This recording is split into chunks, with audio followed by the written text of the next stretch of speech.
Fly!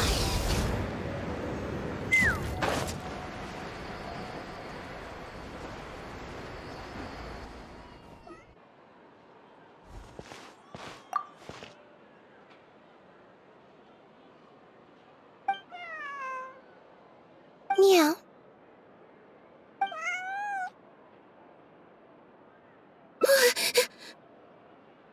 Oh, it's you.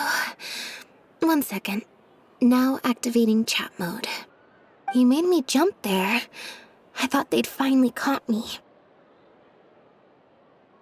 Well, my heart rate did. Jumped up a little, I mean.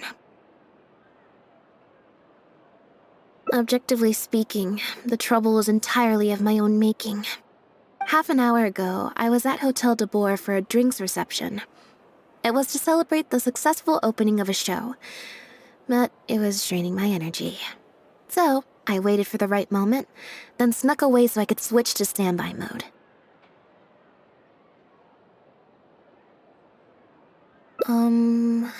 Probably because I'm playing the lead role in the show?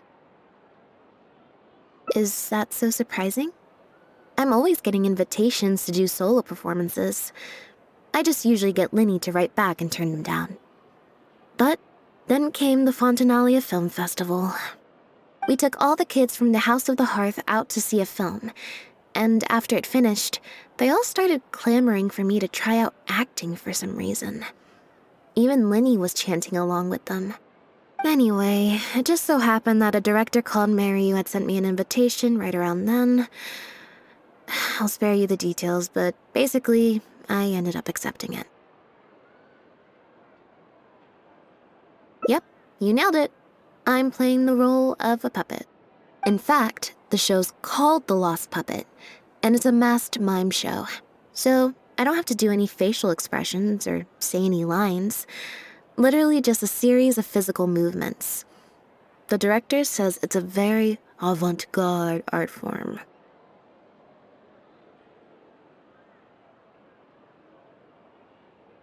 Art is not comprehended by the mind, but felt in the heart. At least, that's what the director says. Anyway, if nothing else, the opening performance seemed to go down well. At the drinks reception, everyone was crowding around me, saying, "Triumphant character portrayal, faithful adaptation of the original work, unequivocally, quintessentially avant-garde," and stuff like that. But being the center of attention is draining. So the moment they left me to go harass the director instead, I was out of there. The other thing is, some weird things happened while I was on the stage.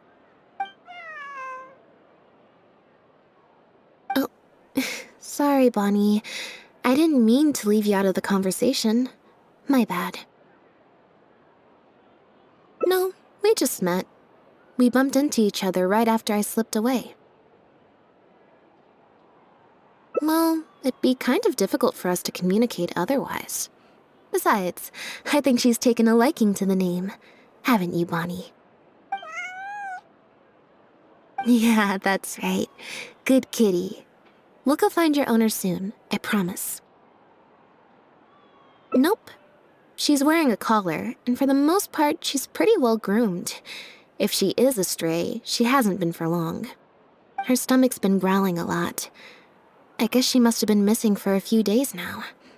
As much as I'd love to hang out with her for a while longer, her owner's probably worried sick about her. Assuming she has an owner, that is. But the reception... I should probably show my face there again at some point, even if it's just to make excuses and leave again. Decision time. Well, I just find it exhausting, thinking through all the different ramifications of different choices and so on. That's more Linny's area than mine. So, unless it's something really important, I usually just leave the decision-making to him. It's fine. He got Fragment to make me a little something for just this situation. Poof! A phaetometer. It looks pretty over the top, I know, but it's essentially just a box of cards. He kept the design simple so it'd be harder to break. The way it works is, I pick a card at random, then look at the number on the card. Well, for example, if the number on the card is 5 or higher, I help Bonnie find her owner. If it's less than 5, I go back to the reception. I just have to believe in the bond between me and my cards, and my fate will reveal itself to me in numerical form. At least, that's what Linny said. Anyway, I guess I'll give you a demonstration.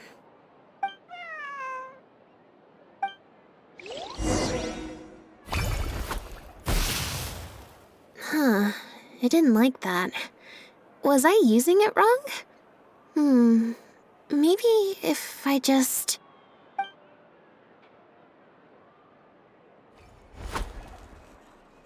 Clearly, there's some design flaws to iron out.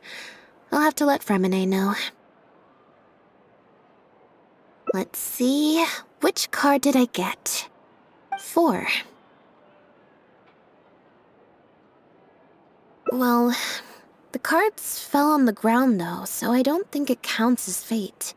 If you want to get the right answer, you have to let fate decide. Also something Linny said.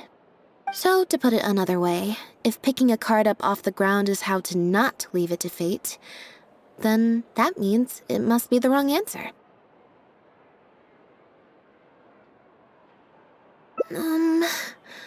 Or... why don't you pick a card? Since I ran into you here, that means...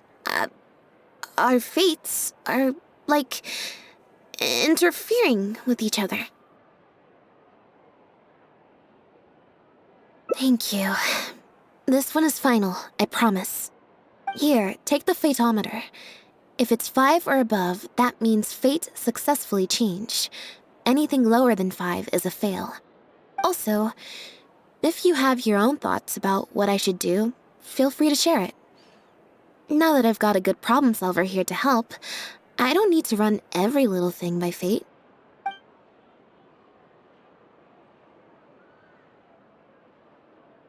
Alright. Then let's see where fate will lead me.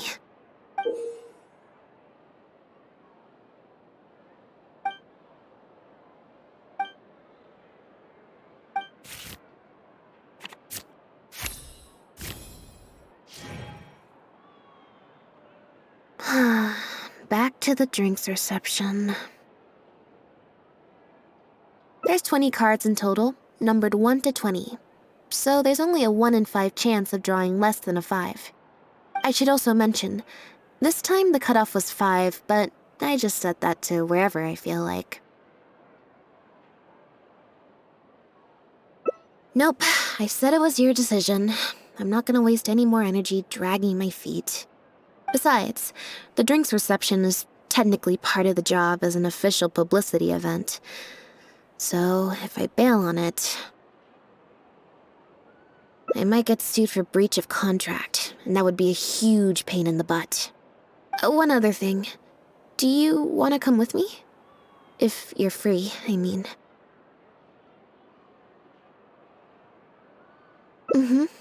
Thanks.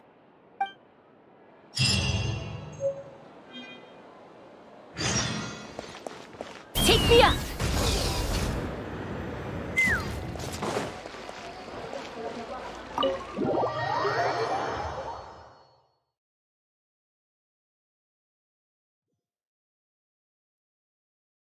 There you are, Lynette! Where did you disappear to? Leone and I have been looking everywhere for you. Wait, where did you get the cat? I found her outside. Do either of you happen to recognize her? I don't think so. Could belong to one of the guests, I suppose. Fair enough. It was a long shot. So sorry we couldn't help you, Lynette. Don't worry. We'll ask around for you. Leone's probably just being forgetful. Maybe you could leave her with us. We'll take her to the reception desk and see if they know anything. And if not, we'll just keep looking. Sure. I would help, but I'm a little preoccupied. Sorry to dump this on you. It's no trouble at all. We're happy to help however we can. Also, if it's no trouble, I mean, could we maybe get an autograph? And maybe a photo too? Leone, you can't spring that on her now. Not while she's working. At least wait until the event's finished. One last thing, Lynette. Director Mariu's looking for you. We'll take the cat to the front desk now. See you later. I'm not usually required at these kinds of events, so I don't even have an event mode. Alright, guess I'd better go see the director. Spectacular choreography, a masterpiece of mise en scène, and the performance, oh my, groundbreaking, dripping with, je ne sais quoi. My congratulations on another magnificent show, sir. Yes, I, for one, was particularly captivated by the clearly allegorical narrative undertones.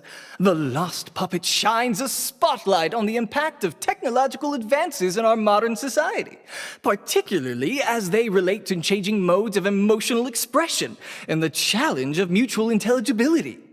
Such a pioneering work, so far ahead of its time, a tour de force of avant-garde theater. I can already see the headlines of tomorrow's newspapers.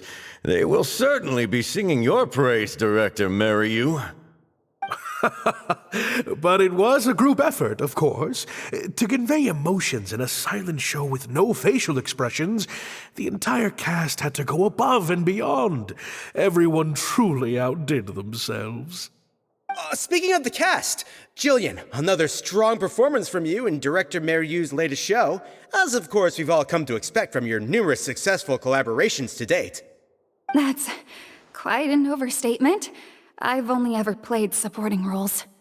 On that point, you stated a few months ago in an interview that you were looking to secure a leading role in your next show. What led you to the decision to stay in a supporting role this time around? We had a discussion about this, and while Lynette hadn't previously performed in an acting role, we were blown away by her talent, and she was a perfect fit for this character. Quite simply, this was the role she was born to play. Exactly.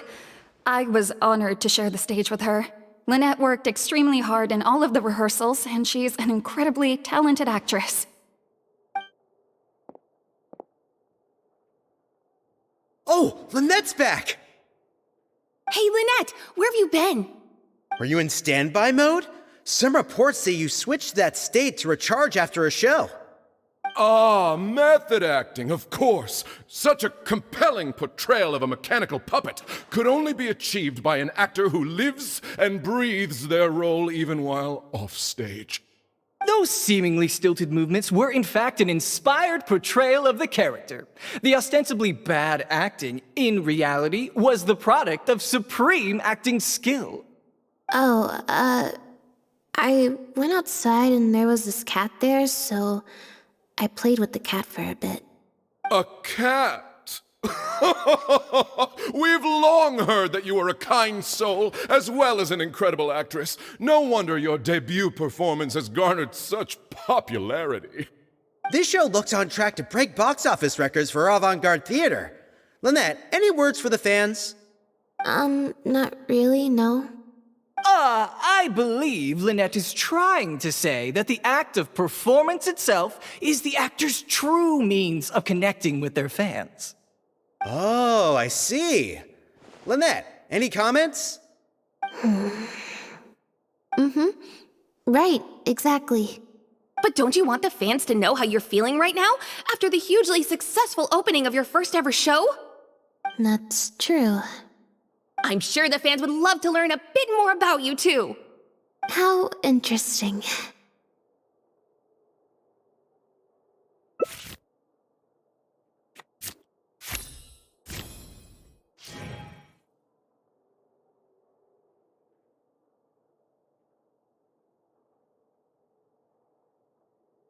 Lynette, how do you find acting compares with performing in a magic show? What does the future hold for you, Lynette? Yeah,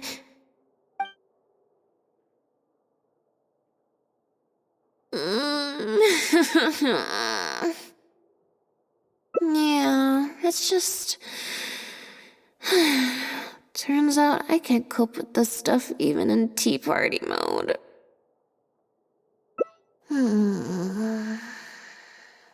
It's a power-saving mode for participating in conversation at tea parties.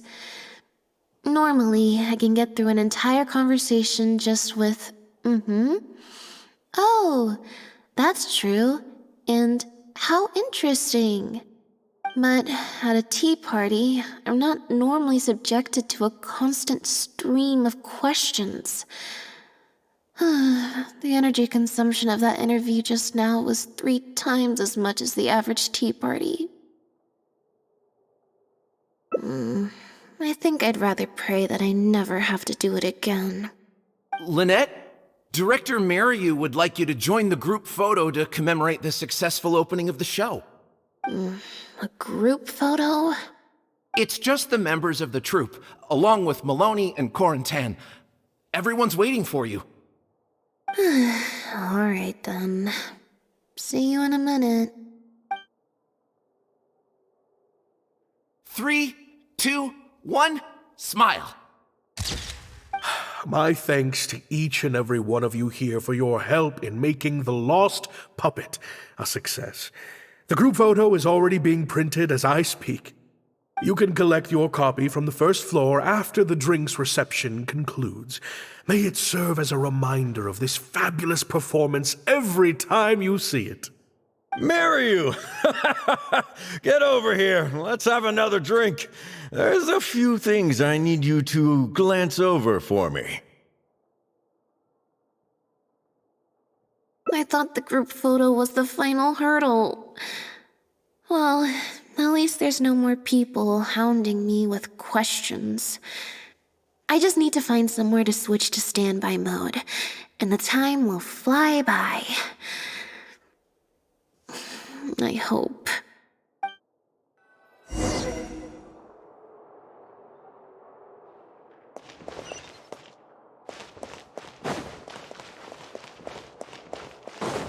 Let's fly!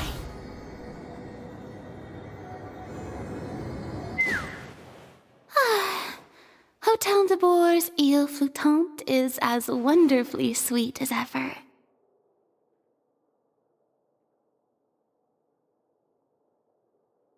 Traveler? Lynette? Oh, wait, hold on. What do you mean, managed to get an invite? I'm an expert in the dramatic arts. Of course I was invited.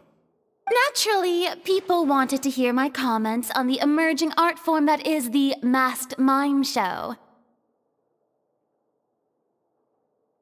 Remarkable, and a very worthwhile artistic endeavor, exploring a character with no lines or facial expressions who can only communicate how they feel through their movement. Your performance was beyond anything I could have imagined, Lynette. Clearly, this was a very suitable role for you indeed. Basically, I think I'd give it a positive review overall, just not as gushing as the crowd downstairs. So, you thought they were pretty over the top too? In fairness, it's normal to bring along some vocal supporters for publicity when a new show opens, but still, this was something else. Then again, I'm no specialist in avant-garde theater. Maybe I'm just not well acquainted with their review criteria. Or maybe it's because I came to the show with some preconceived expectations. I did happen to see the original draft of Mariu's script a while back. What original draft? Oh? He didn't show it to you? It must have been a few months ago. He came to me to get some advice from an experienced performer's perspective, and then asked if I could write a few reviews of his new play. I had a lot on my plate at the time, so I had to turn him down. I only skimmed a few sections, but they seemed quite different from the final version. I can't say I remember the plot, but I don't know. The protagonist just seemed more complex, I guess, especially in the last two scenes. Still a mechanical puppet on the outside, of course, but she seemed to have more emotional depth on the inside. Emotional depth? Oh, I'm just thinking aloud here. Don't take it to heart. Besides, a script and a play are two very different beasts. There are so many fine details to consider when turning a story into a stage production, more than most people could imagine. Especially with a novel art form like a masked mime show.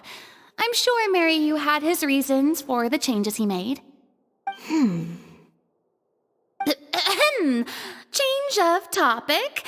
I see you've escaped the crowds to seek refuge on the second floor. Fame can be overwhelming at first, can't it? Perhaps you'd benefit from hearing about the experiences of a veteran celebrity such as myself. No thanks, I'm good. Pretty sure this will be my first and last time in this situation. Hey, at least let me finish. I have top tips on dealing with belligerent reporters, slipping away to hunt down snacks during the intermission.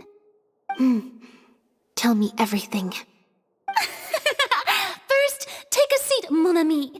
We must partake of Hotel de Boer's fine desserts as we talk, lest they go to waste. That was very educational.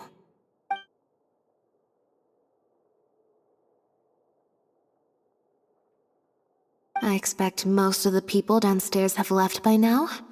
Time to grab my copy of the group photo and get home. If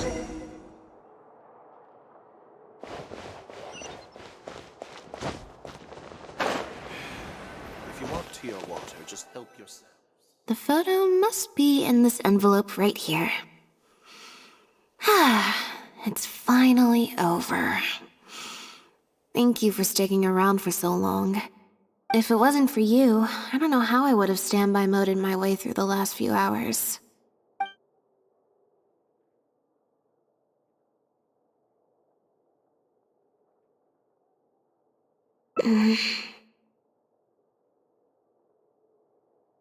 It's fine.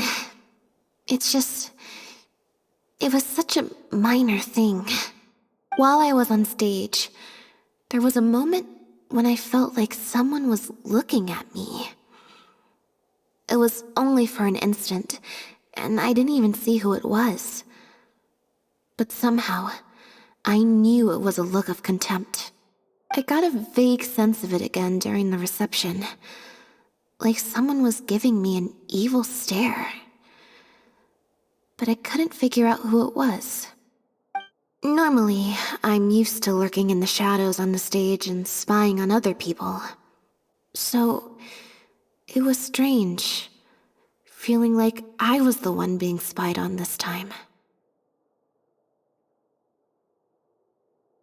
Or someone just took a disliking to me for no real reason. Sometimes you can like one person and dislike another for equally pointless reasons. Anyway, it was just a momentary stink eye, that's all. Nothing for you to worry about. Okay, problem solved. I'm gonna take this envelope and go home now.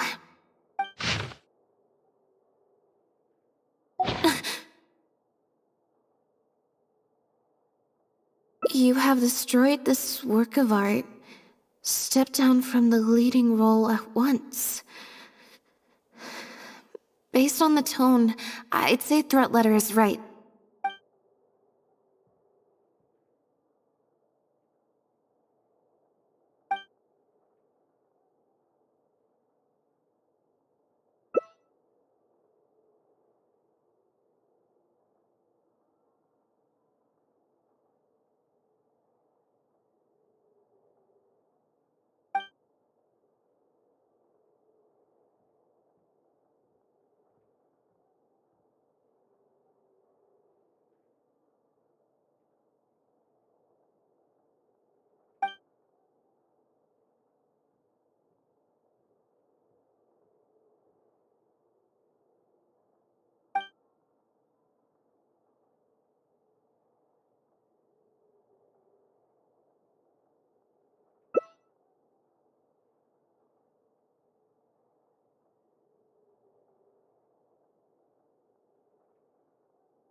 I don't think we're gonna find any more clues here.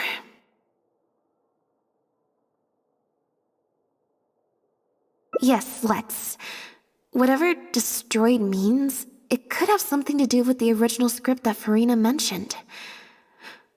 Also, I'm gonna have to ask you to stick around a while longer. I can't believe how well the whole Lynette's debut acting role thing worked out. Even the avant-garde box office is lapping it up. How could I ever have doubted you? If you hadn't stuck to your guns and kept sending those invitations, this opportunity would have passed us by. See, I told you. All the times she'd refused in the past were all the more reason to keep inviting her, because it turns into a big talking point. Can you imagine if you'd gone with Jillian? You'd have been lucky to get half the ticket sales you've ended up with. True. Well, Jillian still needs to get a few more productions under her belt.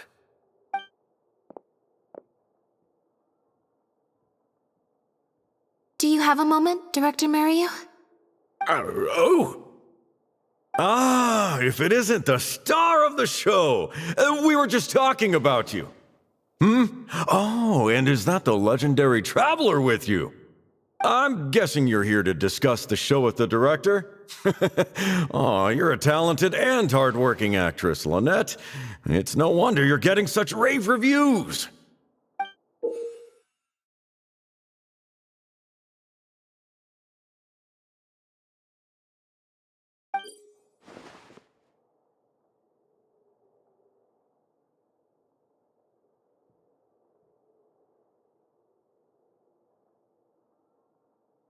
I'll leave you artists to discuss your work in peace. Maryu, make sure you give your star performer and her friend your full attention. I certainly will. Lynette carries the fortunes of our entire troupe on her shoulders.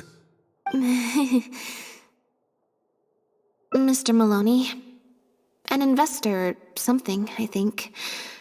I've never asked him. So, what can I do for the two of you?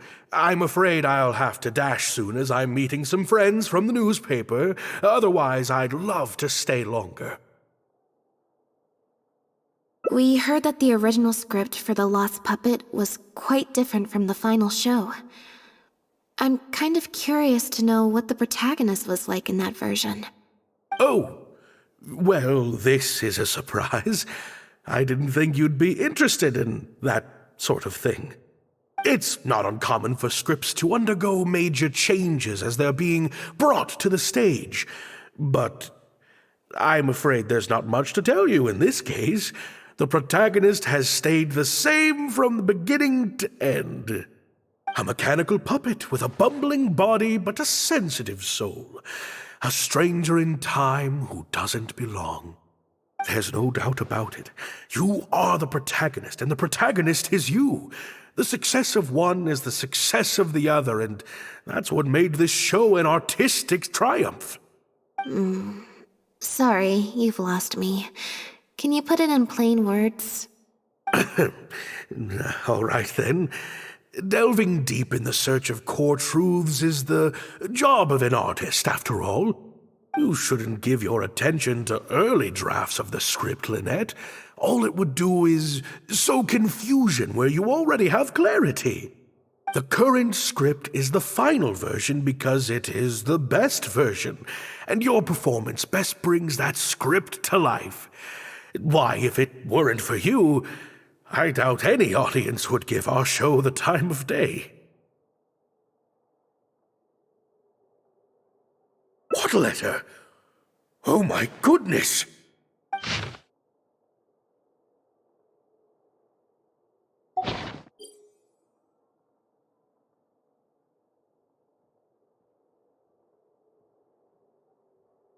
Destroyed this work of art?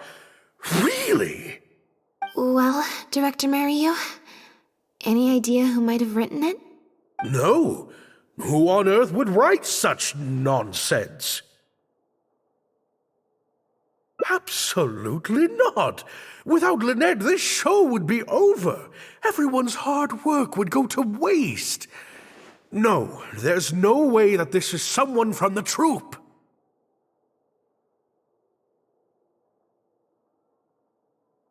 Yeah, maybe Jillian could fill in for me for a while. What? No way, out of the question. The protagonist has to be played by Lynette. Jillian can't... She's just not what the audience is looking for.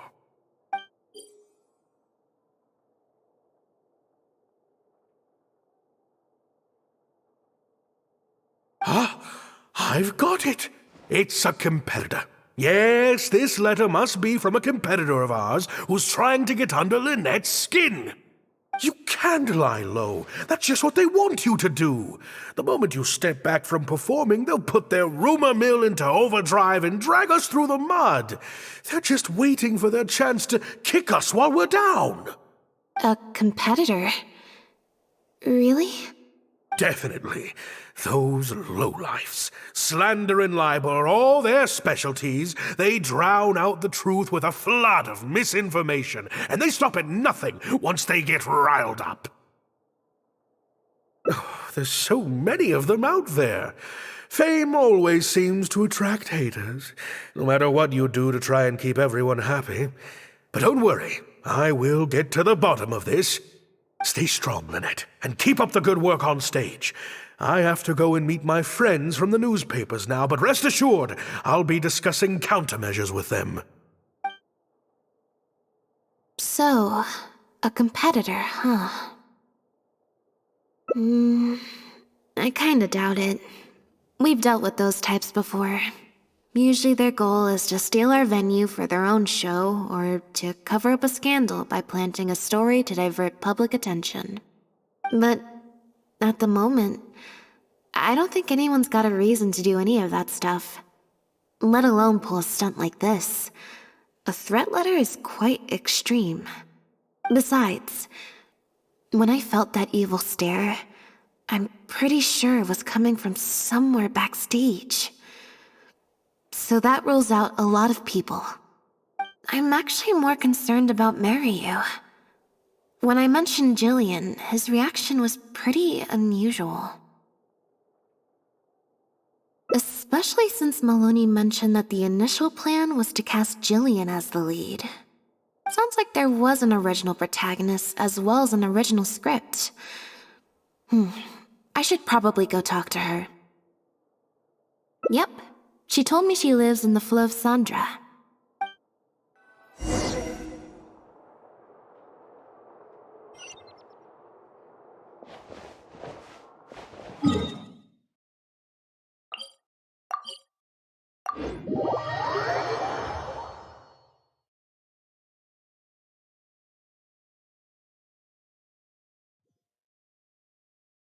Take me up!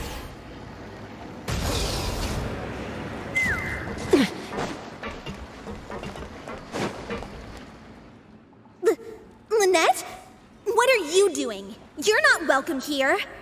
I've been to the Fleuve Sandra plenty of times before. This is the first I'm hearing about me not being welcome. Things are different around here. You might be used to a crowd of bootlicking morons fawning over you wherever you go, but not down here. We know what you are. Bootlicking morons? I don't know. I've never met this kid before. Gina, stop that! Go home now! Jillian! No buts. How many times do I have to tell you? That had nothing to do with Lynette. If you don't leave right now, I swear I'll never invite you to one of my shows ever again! Jillian! Just because Lady Farina speaks highly of you, it doesn't mean you're all that! I'm so sorry. Gina's always been a strong-willed child. That's why I never let her visit me at work. It's okay. I have younger siblings too, so I get it. She's in her rebellious phase, huh? If you let angsty kids get you riled up, they'll drain all your energy. So don't worry. I won't let it get to me. Well, the situation's a little different in this case, but still, thank you. So, what brings you to the Fleuve Cendres? We heard about it from Maloney. He said you were originally supposed to play the lead. Maloney, huh? Of course he couldn't keep his mouth shut. I'm sorry. I never mentioned it because Director Mariu was very clear that I mustn't let any of it affect you. What's this?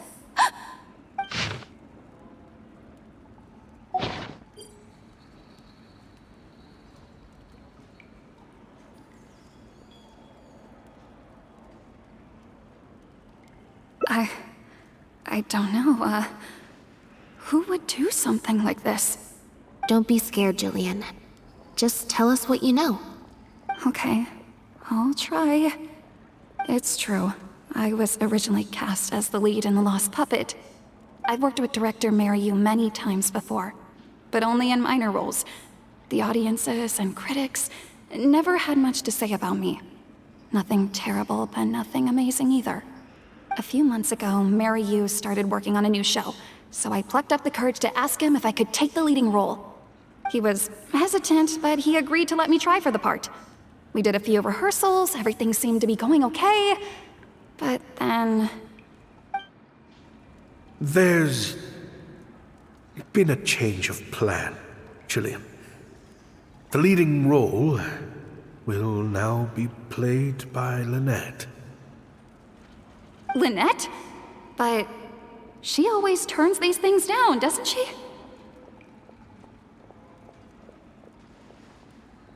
And that's why we cannot afford to waste this opportunity. Jillian, I understand how you must be feeling. But Maloney and myself have to do what's best for the production as a whole.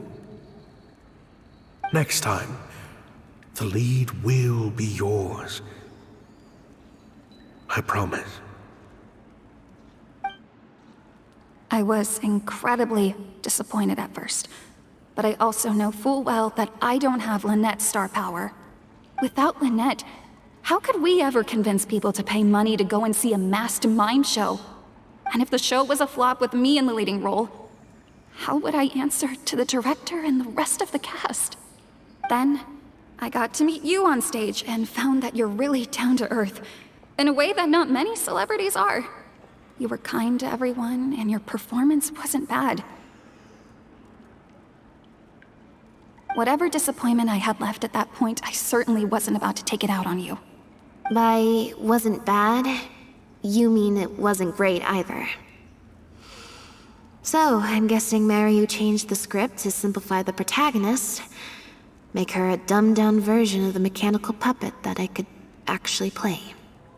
He did make some changes to the script, yes? Jaik, one of the other actors. He likes to collect Dr. Mariu's old drafts because he hopes to be a director himself one day. He also lives nearby. I can arrange for you to meet him at the tavern. Makes sense. I always see him talking to Mariu. Alright, see you at the tavern then.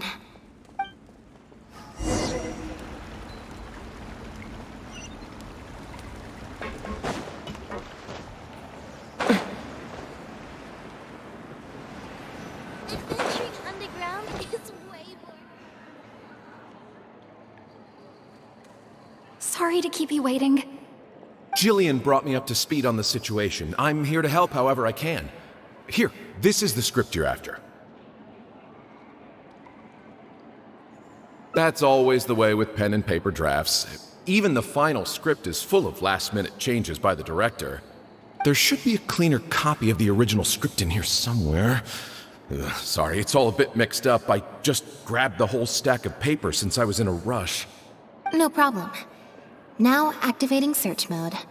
I'll go through one page at a time.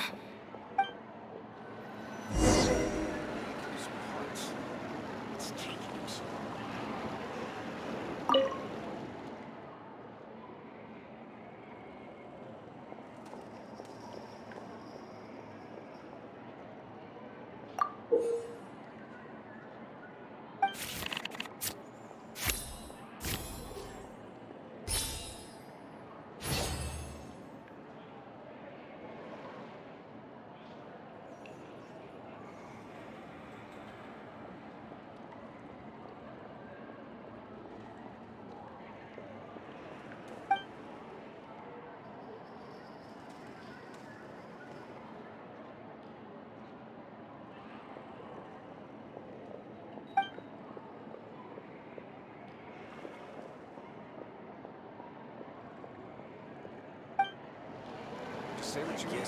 Finally on problems to solve.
The protagonist returns to the ruins where she began and performs a dance in honor of her deceased companions. She dances until her joints have rusted stiff and mechanical parts are falling from her body. Yep, that's not something a novice could hope to pull off after just a few months of rehearsals.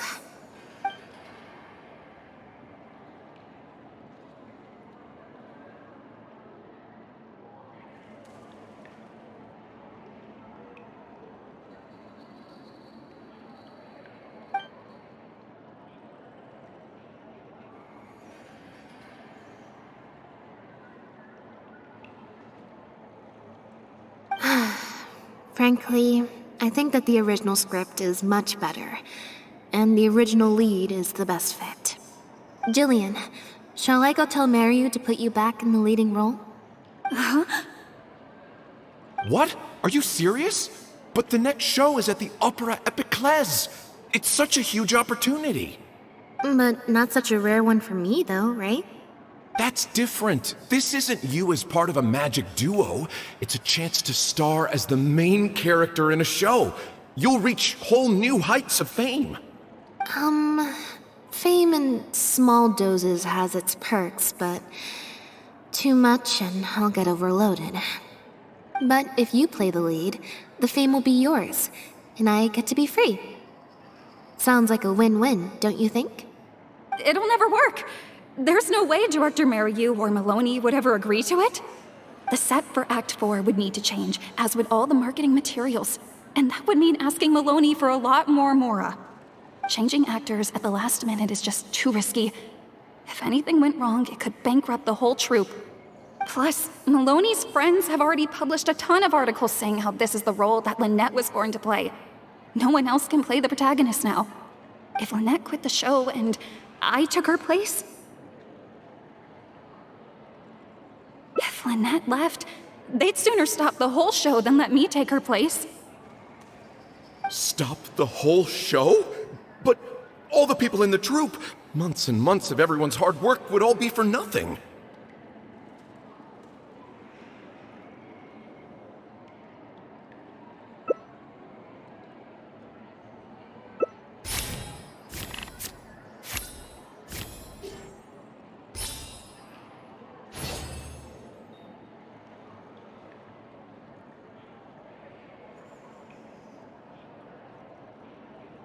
You do? What is it?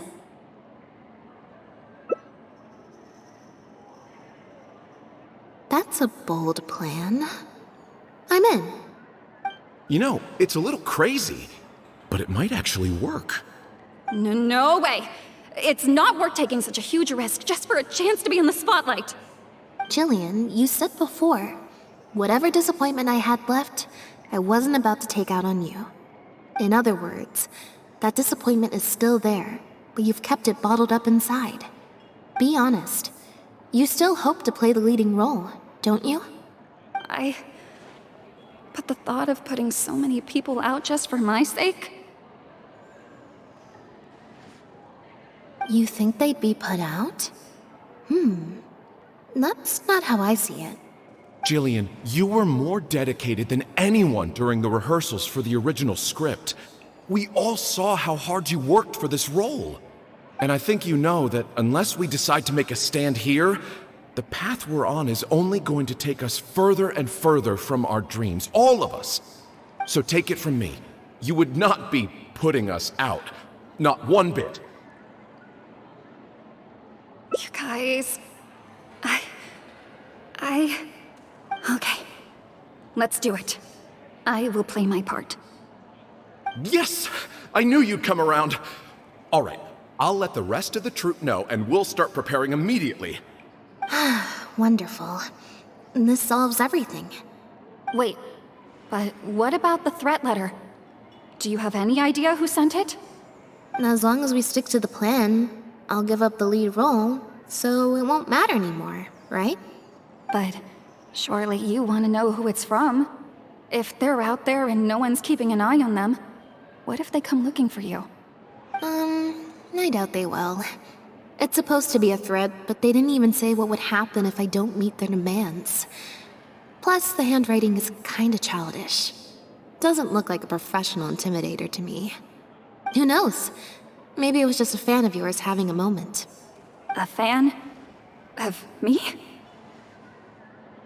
Maybe there's someone out there who really appreciates your talent, even in the supporting roles.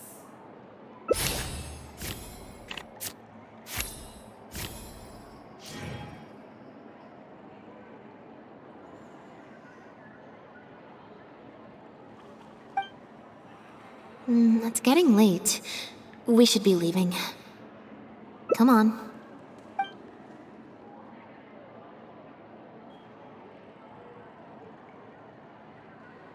Sorry for manhandling you. You looked like you were seconds away from figuring out who sent the letter, so I had to act fast. It was Gina, Jillian's sister. Just because Lady Farina speaks highly of you, it doesn't mean you're all that. I'm so sorry. Gina's always been a strong-willed child. That's why I never let her visit me at work.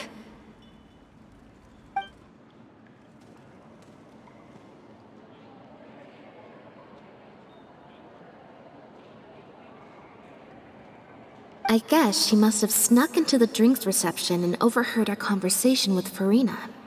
She idolizes Jillian, both as an older sister and an actress. And she watched as the dream role Jillian had been waiting to play for so long got snatched away from her by some amateur who's never acted before. To make matters worse, all the critics were hailing this amateur as a perfect fit for the role, and even Fontaine's former biggest star was praising her abilities.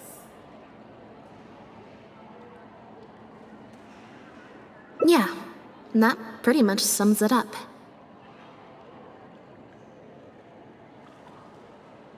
Like I said, getting angry at angsty teenagers is draining. Besides, if it was my younger brother or sister and they found out I'd been treated unfairly or had an opportunity stolen from me, they'd definitely do something far worse. I was in Jillian's position once. Back when Linny and I were starting out, before we got famous, we just had to take things a day at a time. Doing our shows, slowly trying to build up our reputation. So I can understand Gina's frustration. Still, she could definitely use some pro tips on how to write a threat letter. No, the way she looks at me is indignant, frustrated, but not malicious. Plus, she didn't even try to hide how she felt. Whoever was giving me that evil stare was backstage. Blending into the crowd at a drinks reception is one thing, but trying to blend in backstage, where everyone's on high alert waiting to be called on stage, would be a lot more difficult. We'll find out who it is before too long. In 2 days' time, at the next show. I think it will become very clear. On that note, guess I'll see you at the Opera House. Bye for now.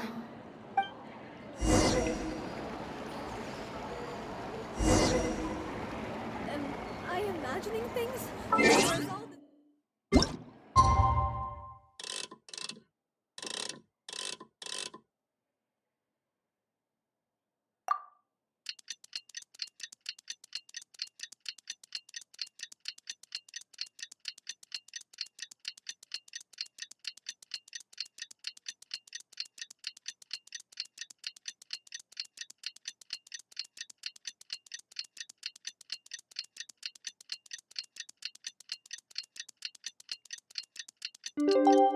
Party are a must for the well-mannered.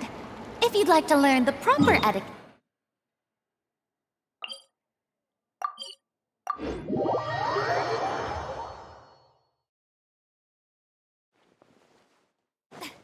Strike a pose! Let's fly!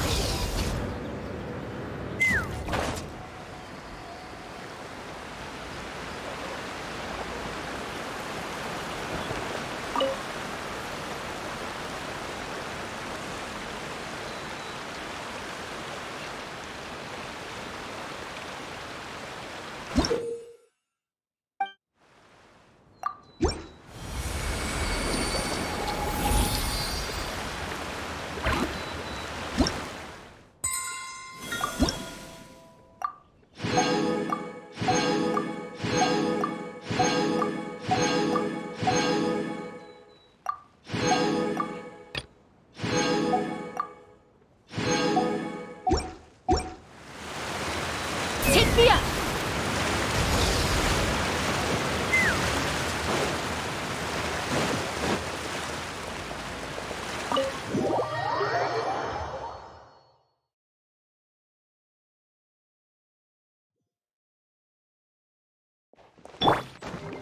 Shower me with praise!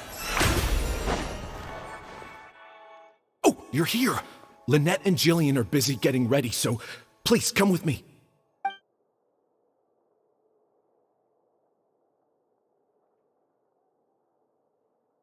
That puppet in the middle, is that Lynette? She's so pretty. It's starting. Keep your voice down.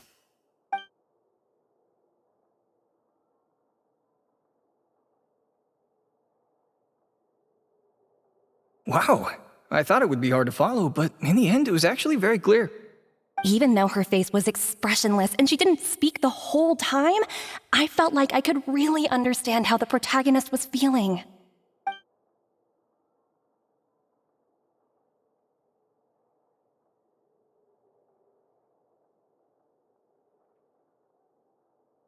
Director Mariu really is a master of his craft. And so is the actress in the lead role. I have a friend who saw the show on the opening day. They thought the critics overstated how good it was, but I gotta say, the protagonist is incredible.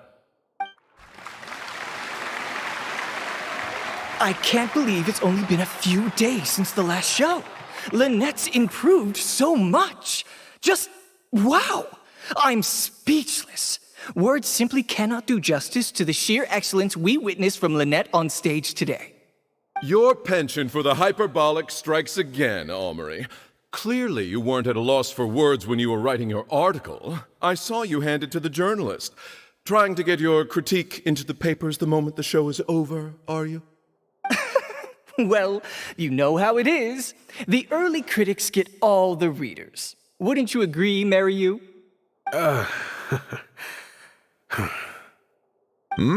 What's the matter? Cat got your tongue? The first half was a huge success. Even I could tell the acting was top tier. My apologies, Mr. Maloney. Please excuse me for a second. I need to have a little talk with my actors. Very well. Hey, while you're at it, this might be a good time to talk future collaborations with Lynette.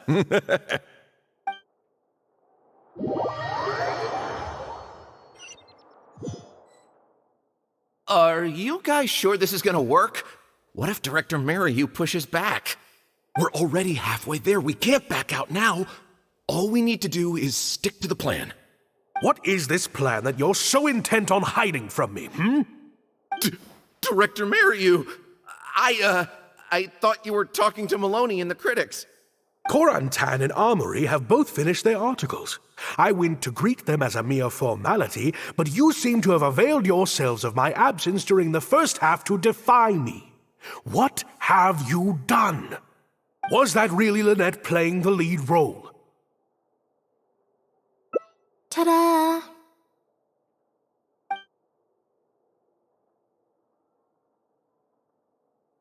Director Mariu? I was the one playing the lead role just now. I switched costumes and masks with Jillian so that I could be the protagonist's companion and stay out of the limelight. Lynette, why on earth would you do this? You know my acting is amateur. The only reason I'm being seen as a pro, let alone a pioneer, is because you have critics supporting the show. If they'd seen me in the leading role during the first half, they wouldn't be expecting anything more. But what happens now that they've seen Jillian in the role? If you force me to play the lead in the second half, they'll be wondering, why is the actress suddenly giving such an underwhelming performance right at the climax of the whole story? These are just some of the questions that will be on everyone's minds during the second half. And those questions will follow them out the doors of the theater after the show ends.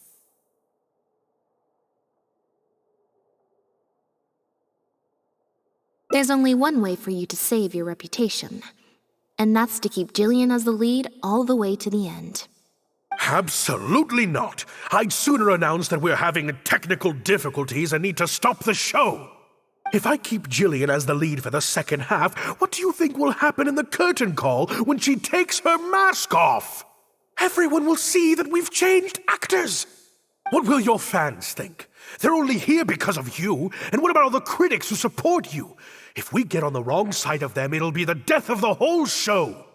There'd be tickets to refund, fines to pay for breach of contract. The whole troupe's hard work would go down the drain. Don't you see how much this would cost us?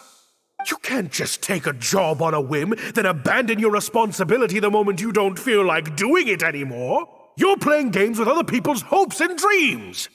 Director Mariu, please. You're not being fair to Lynette. Actually, Jillian, he's half right. I did kind of take this on a whim. But my responsibility here is making sure you get back the role that belongs to you. And I guess part of that responsibility lies with me, considering I badgered you into accepting the job. Sorry I'm a little late to the show. Work's been keeping me pretty busy lately. Lenny? What do you want? Do you think you can snap your fingers and make all my problems magically disappear? That might be a little tricky, but instead, I could make something else magically appear. What's this? A draft complaint letter, my contract, your legal fees, reimbursement for the tickets, and an advance on the penalty fee for breach of contract. Mr. Mariu, I'm stepping down from the leading role, regardless of whether you choose to cancel the rest of today's show. If you do suffer unforeseen financial losses from this, you're free to seek damages as per the contract. And if you want to file a lawsuit, there's a draft here that you can use if you need it. What the... I can't believe this. You're literally handing me a lawsuit against you with a straight face. Of course. All this Mora, it's a pittance to you, isn't it? Must be nice to have the luxury of prior success and fame. Look at us. We're huge stars. One minute we want to go on stage. The next we feel like backing out of the contract. But that's okay. We're famous. We can afford it. You have no respect for other people's work. You're treating other people's hopes and dreams like a big joke. You don't give a hoot how much this show means to other people. You don't even care that the whole production might have to shut down because of you. That's not true. I do care. and I'm under no illusion as to how much this show means to you. Oh, brilliant deduction there. Of course it means a lot to me. This is my show. That's the only reason I asked you to be in it in the first place. Really? Then why do your eyes tell a different story? The way you look at me, it's full of contempt. Almost as if I've destroyed your work of art. What? I would never think that. A couple days ago, I asked some associates to do some digging for me. I was interested to know who else you invited to play the lead apart from Lynette. Surprise, surprise. Turns out that all the other famous actresses you asked either had prior commitments or weren't a good fit for the role. They all turned you down. And I would have turned you down too, if not for an unlikely set of coincidences. You didn't send those invitations because you were looking for a better actress than Jillian, but because your investor wanted a big name in your show, right? Director Mariyu. To get Maloney on your side, you chose to make Jillian the understudy, and then look for an opportunity for her to take the lead. I bet you were torn at first, weren't you? Do you stick to the tried and tested formula? Choose Lynette, use her celebrity to get the critics on your side so that you and your investors can line your pockets? Or do you choose Jillian, so that you and your longtime collaborator can stage the show of your dreams, the original, unedited version of The Lost Puppet?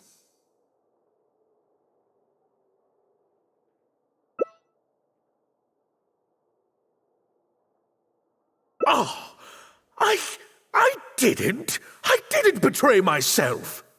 You mentioned prior success and fame earlier, but you're a well-known director yourself, with countless works to your name. Wouldn't that make you successful too? Or maybe, deep down, none of your current achievements really count as success to you. Right now, you have an opportunity to send Jillian onto that stage and perform the second half as you always imagined it, faithful to your original script. Your work would be displayed for all of Fontaine to see in its true, perfect form. Did you say perfect? Or will you act now before Maloney and the critics can protest and make your dream come true on the stage? And Jillian's dream. In fact, the dreams of the whole troupe. The whole troupe? Director Mariyu. Actually, most of the money Lenny brought came from us. We all chipped in. We've worked with you for many years now. Your troupe has been here for you all the way from the empty theaters where we first performed to the opera house today.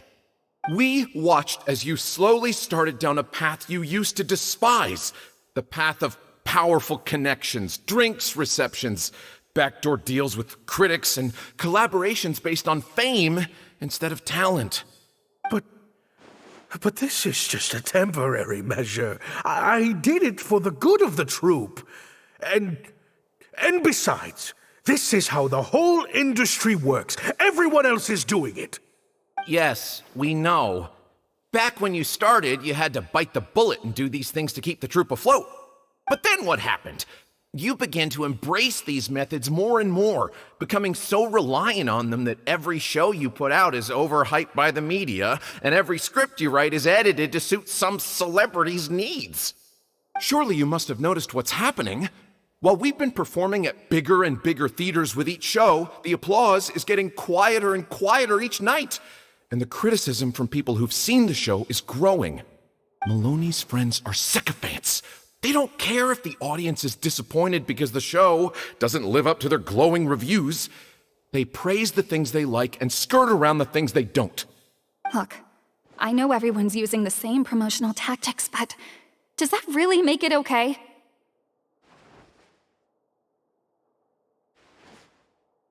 Well, it's just a stopgap solution.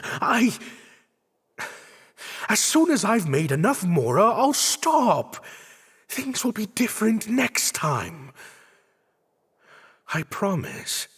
Next time, huh? Yeah. Next time, you won't use your connections. Next time, you won't pay off the critics. Next time, you'll let Julian play the lead. Unfortunately, it doesn't work like that. If you make some money once, you'll want to do it again, then again. Slowly but surely, you turn your back on your dreams. I won't turn my back on my dreams any longer, Director Mariyu. Never again. Me neither.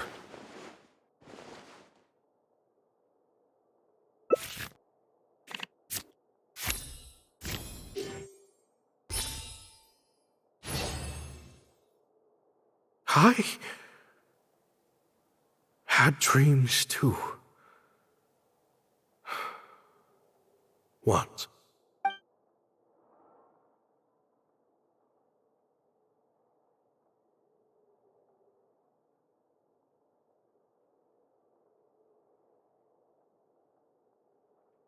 Huh. The plot here seems a little different from what the reviews said. The protagonist wanted to return to the stage, so the puppets replaced all her parts with the latest ones available, built her a grand opera house, and summoned a huge audience. And in the end, she forgot herself amidst the applause and cheers of her fellow puppets. Hey, no spoilers! Huh? Wait, hang on, that's not even what's happening. The set has changed back to the one from the first act. Oh, Archons. Please let this work out. No need to be so nervous, Director Mariyu. We only told you Lynette would be quitting the show to get you to make a decision. We wanted you to believe that this show would have to end after today, no matter what you decided. But in truth, I believe that if we choose our words carefully, there's no reason we can't get Maloney to come around and keep the show going.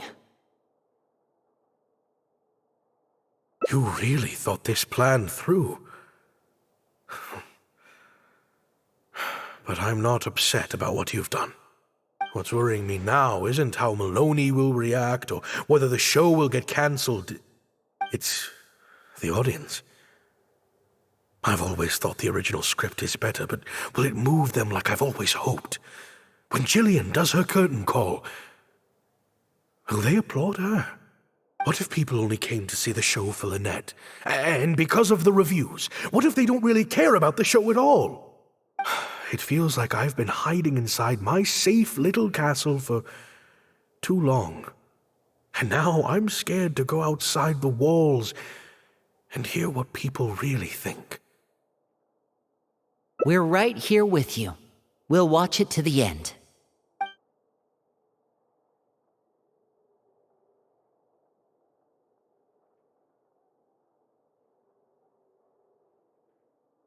Wow. Okay, this ending is much better. I love how they brought back the set from Act 1 and gave it a whole new meaning. What a fantastic twist. Time for the curtain call. It's the moment of truth. The applause continue after I take off the mask. I could always leave my mask on. No one would ever know.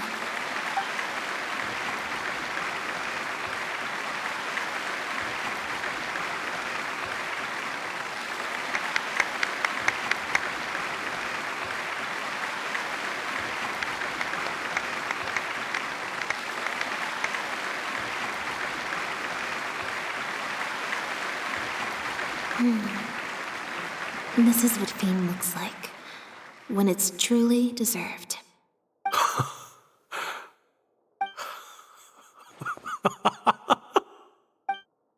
Jillian, you were amazing! Syra was tearing up when you did your final solo dance. Well, so are you. Really? I was so nervous. My legs felt like they turned to jelly. What looked like an actor unsteady on her feet was in fact a poignant expression of the protagonist's frailty in her last moments. Or whatever.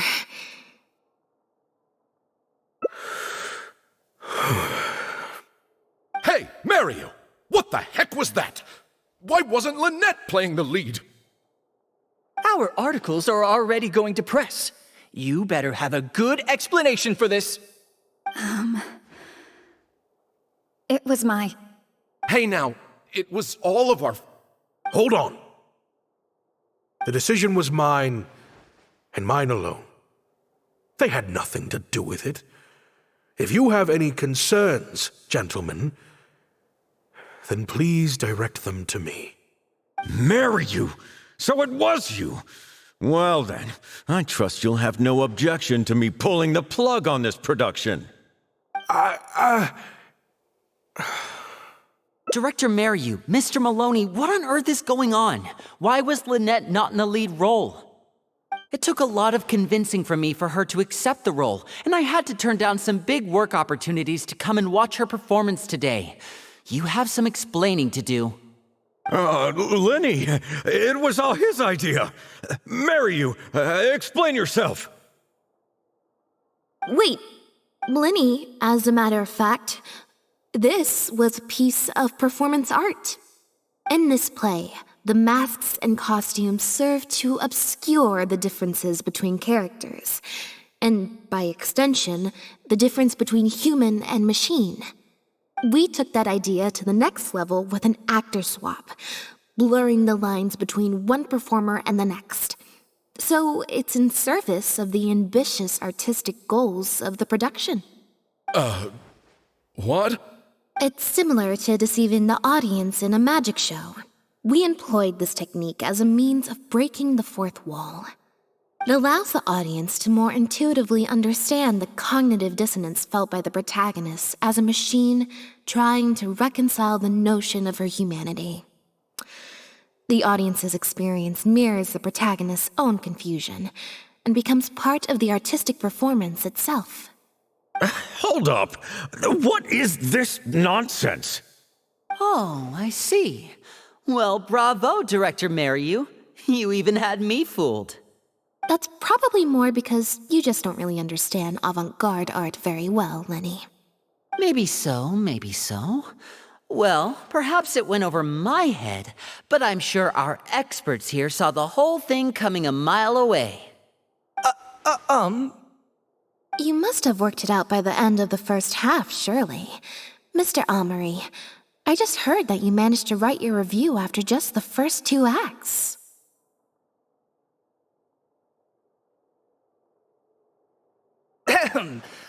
Yes, you're right. Director Mariu and I are old friends. You should have said something. Then I could have played along even better. Yes, well, to deceive the audience, you must first deceive your closest companions. I have to give credit to Lynette and her experience in performing magic. That's what inspired me to take my art to the next level. You mean your show was partly inspired by Lynette's background in magic? Well, in that case, I'll have to plug it to everyone I know. Unfortunately, I think Mr. Maloney is going to cancel the show. Cancel the show? Mr. Maloney, is this true? While I accept that deceiving the audience in the manner you did certainly has artistic merit, this is not a magic show, and we don't want our audience demanding their money back. A very valid criticism, and one that I humbly accept. If that happens, we're prepared to reimburse and apologize to any audience members who weren't satisfied with the experience. Plus, it looks like Jillian is better than me at delivering the excellence people want to see. I'm sure audiences will be very happy with the show if she's allowed to stay in the leading role. Maloney, I believe there should still be time to tweak my article. From the look on Lynette's face, I think she's being sincere. Oh, one other thing. We managed to get a meeting with Lady Farina earlier. All thanks to the Traveler's reputation, of course. Anyway, she agreed to write a review focusing on Jillian's performance and the quality of the show as a whole. She promised to give her honest opinion. And I'm sure today's audience will be discussing her performance too. There's sure to be a variety of opinions. Oh, I mean, art at its finest, clearly. But I'll have to give it some thought before I decide exactly what to write. Oh, of course. Always good to put some thought into these things. Especially now, with a growing range of voices out there. I imagine competition for readers becomes more fierce when everyone's discussing the topic. Quarantine, Amory, let's go.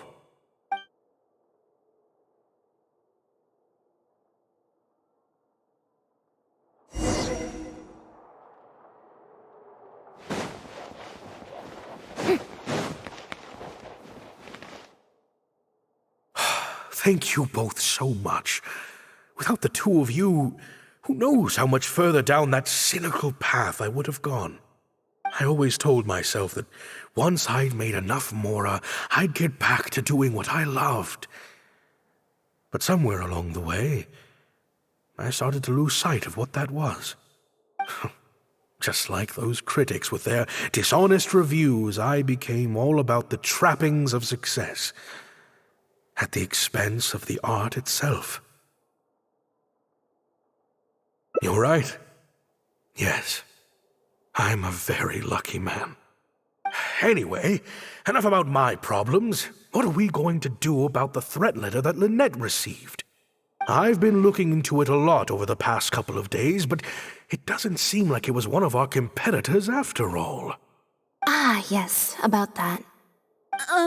Lynette, do you have a moment? Wait, you're Jillian's sister, right? I'm sorry. Gina insisted on coming to see Lynette. I couldn't stop her. Lynette, I'm sorry!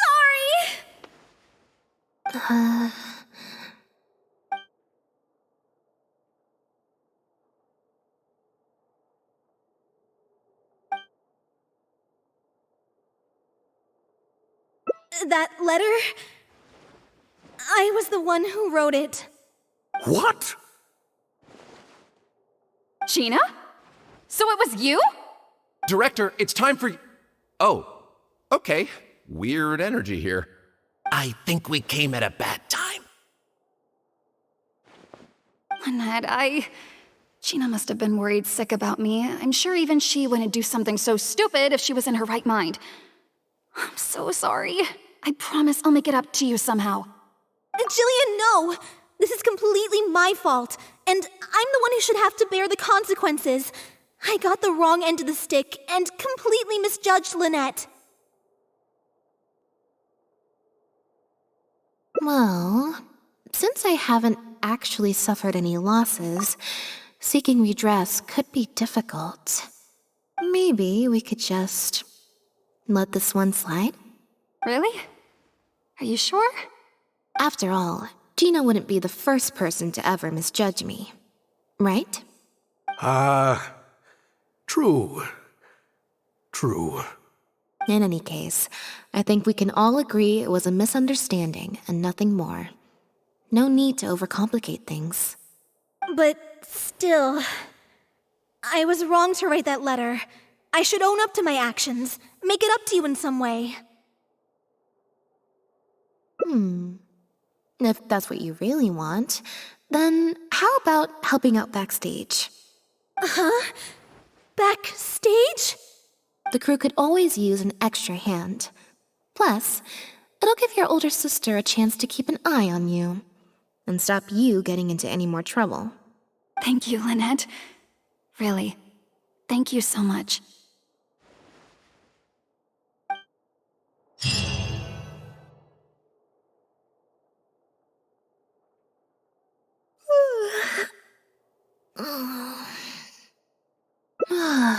Is it? I'm so much more at home here in the audience. I get to sit on a comfy seat, and I don't have to activate my energy-consuming modes all the time.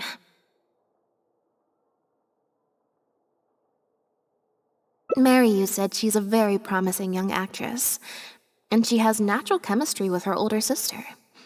In their capable hands, the show doesn't need me to attract an audience anymore. Phew. Freedom at last.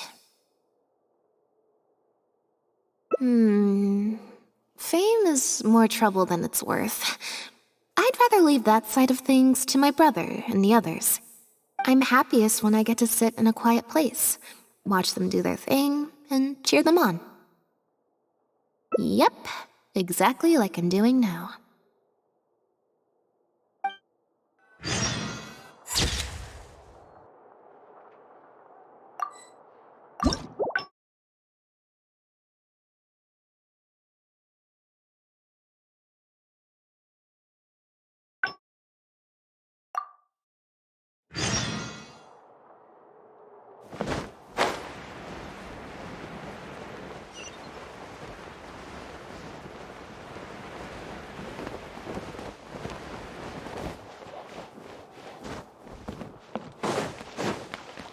Let's fly!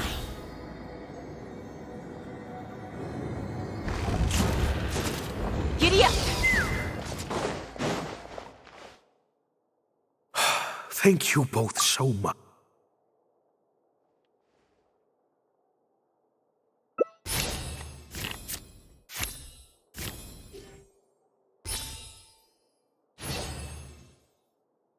Yeah, me neither. Wait, but... Oh, do you mean when we ran into you at the Fleuve Sandra? And you said some mean things to me? As I recall, you were only trying to look out for your sister. It was just a few words spoken in anger. Don't worry. Whatever it was you said, I've already forgotten. Oh. I see. Well, it sounds like Gina knows what she did was wrong. Owning up to your mistakes and committing to do better in the future is what counts. I understand that feeling of wanting to stand up for your family when they're being mistreated. Really, I do. But next time, maybe consider a different tactic? Something you can pull off more effectively, and without arousing suspicion. Got it. Thank you, Lynette. Why do I feel like I'm missing something here? Hey, here you are. I was wondering where you'd all run off to. Great! Everyone's in one place. That makes this so much easier. What do you think? It's group photo time!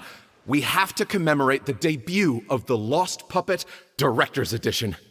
Okay, everyone, we all have pretty awkward smiles on our faces in the photo from Hotel de Boer, so this time, no forced smiles allowed.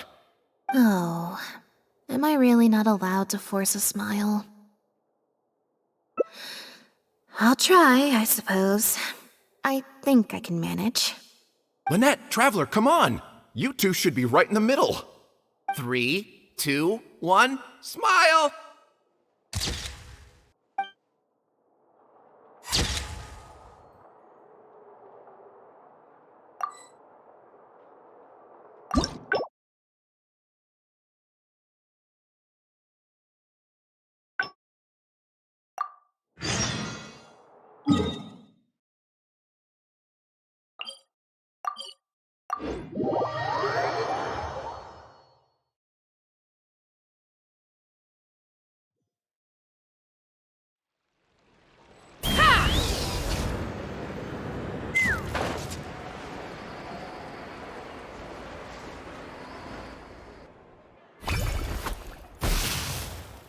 Huh, I didn't like that.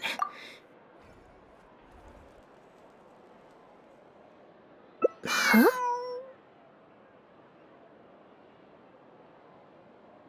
What you're saying is, since nobody's come looking, I can just keep hanging out with Bonnie for a bit longer? Is that really okay?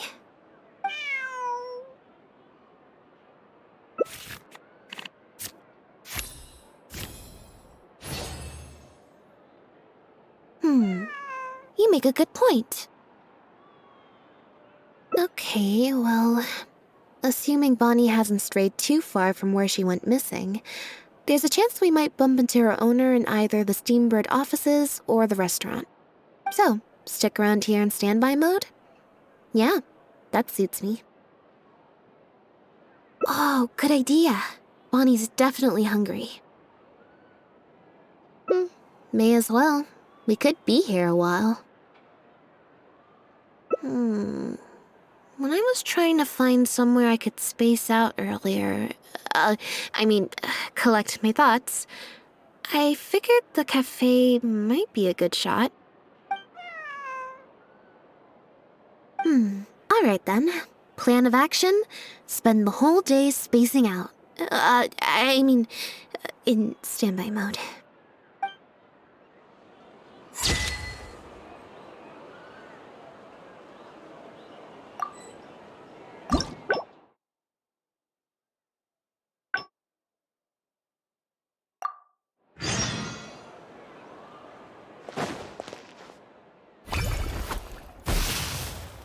Huh, I didn't like that.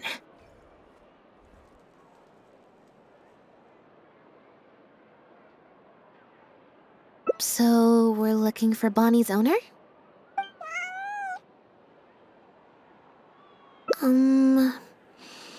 I think I'll go to the Steambird and see about putting an ad in the paper. You wanna come along? I think Bonnie wants you to come with.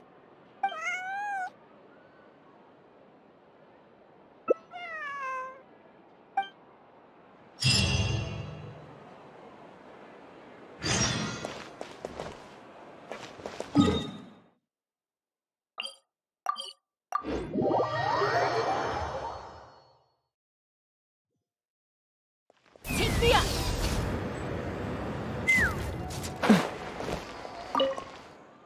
Every stupendous day starts with a Steambird. Oh, hi Lynette. Hi Traveler. What can I help you with? I don't think so. Have you picked up a stray? Yep. If there's no commission to follow up on, could we post a notice about the missing cat instead? Why, of course. What a kind thing to do. Just fill out the form.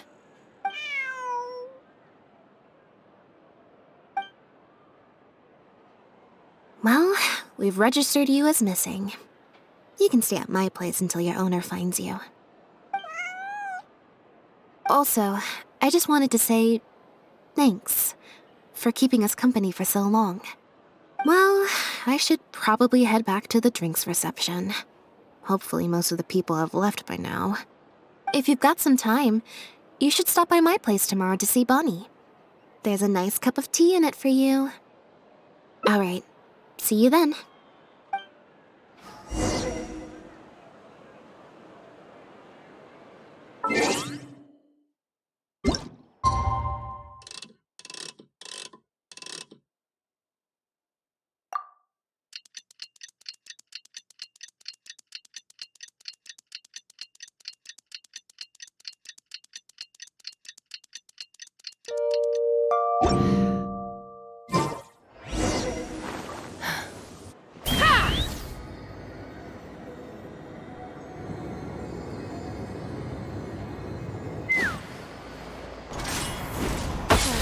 The tea here just keeps getting warm.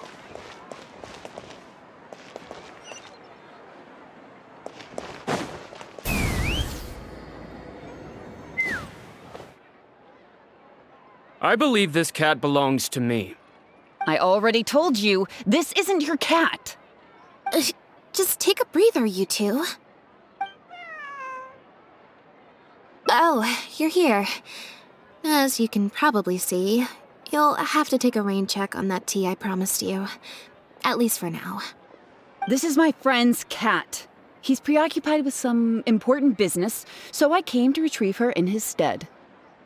No, it's far more likely this cat escaped from the Humane Society.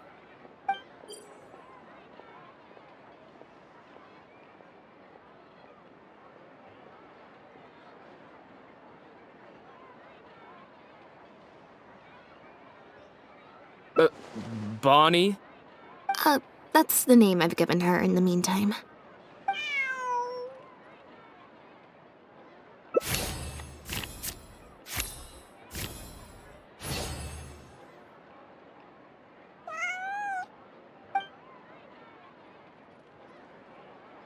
Well, this complicates things. I told you before. This is my friend's cat. It's normal for her not to trust me. Listen, I'm the director of the Humane Society, okay? We've got so many strays, dogs, cats, you name it. I'm not even the one feeding them most of the time. You can hardly expect the cat to recognize me.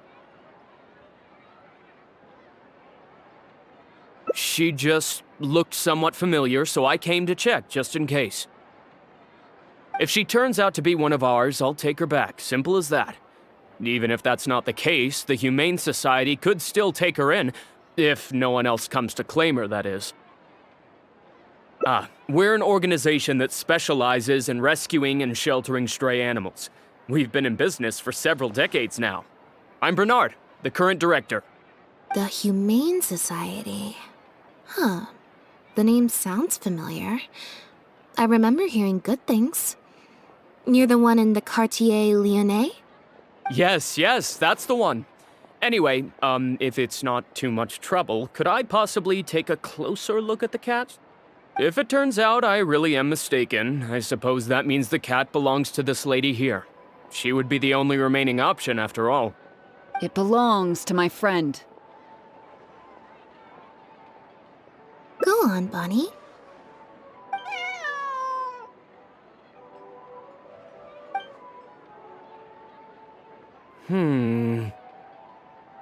Oh, nope. Looks like I was mistaken. They do look similar, but there's an ever so slight difference in this one's fur color. Deepest apologies, friends. Well, I suppose this means I still have a missing cat to search for. Apologies again for the confusion.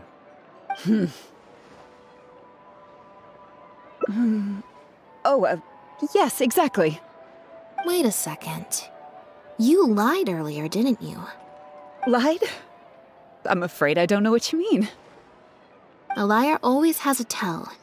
The look in their eyes, their breathing pattern, the way they hold themselves. The things that can give you away are often more numerous than you would think. What are you talking about? The way I see it, you're conflating baseless conjecture with fact. Normally, when someone is called out, their breathing speeds up as they begin to panic. But your breathing pattern hasn't changed one bit. In fact, it's been strangely calm and measured this entire time. It stands to reason, then, that your agitated behavior earlier was all an act. If you're a bad guy, I'm sure you'll take off running the first chance you get. If you're a good guy, the most likely explanation is that you're a member of the Guards, or some similar organization. And you're basing this off of? Intuition. Nothing more. Intuition.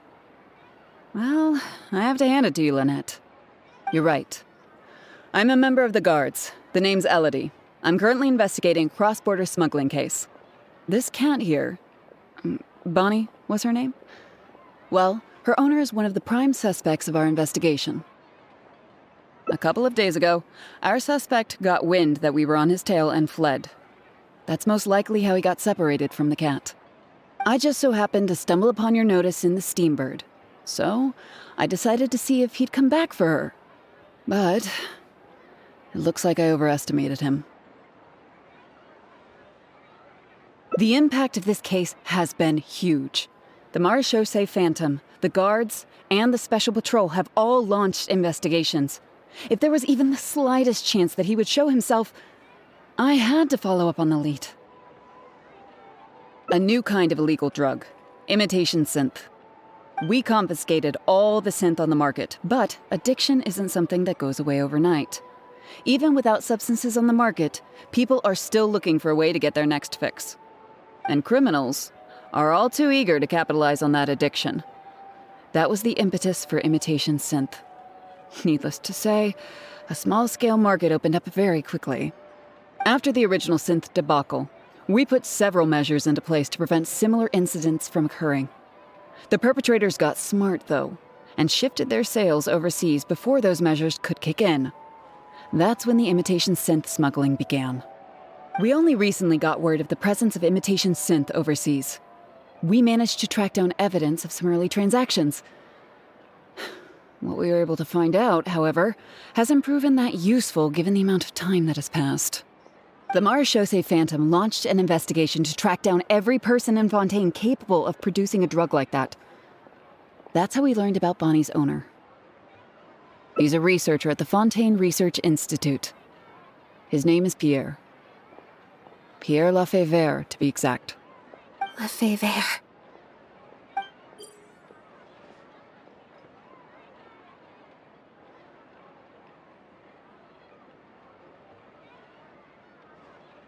The Marechaussee Phantom found him in Poisson.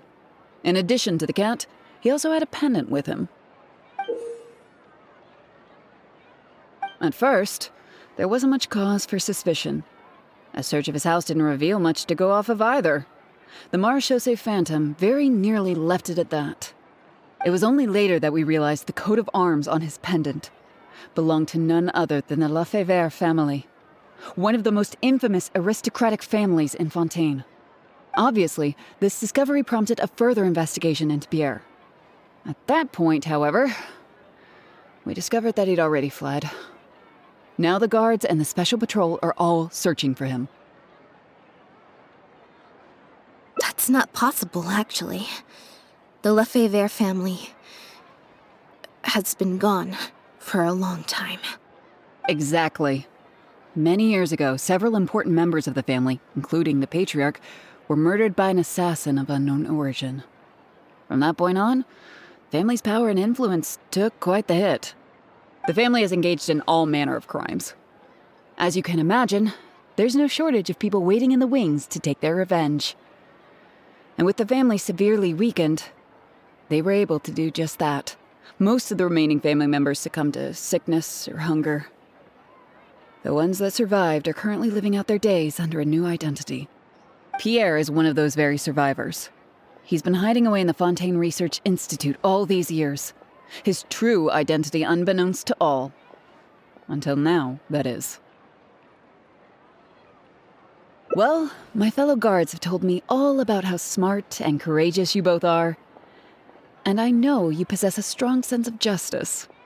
There could be a chance that Pierre, or one of his accomplices, might attempt to get close to Bonnie. Now that you've been briefed on the situation, I was hoping you'd help us keep a lookout. If I take Bonnie back to the guards with me, there's no way Pierre will try and come for her. Not even the most daring of criminals would attempt something like that. I have to admit, I'm not holding out too much hope that Pierre will come back for her. But if there's even the slightest chance, then it's worth a shot. Well, I've got some other leads to follow up on. If Pierre does appear, please contact me right away.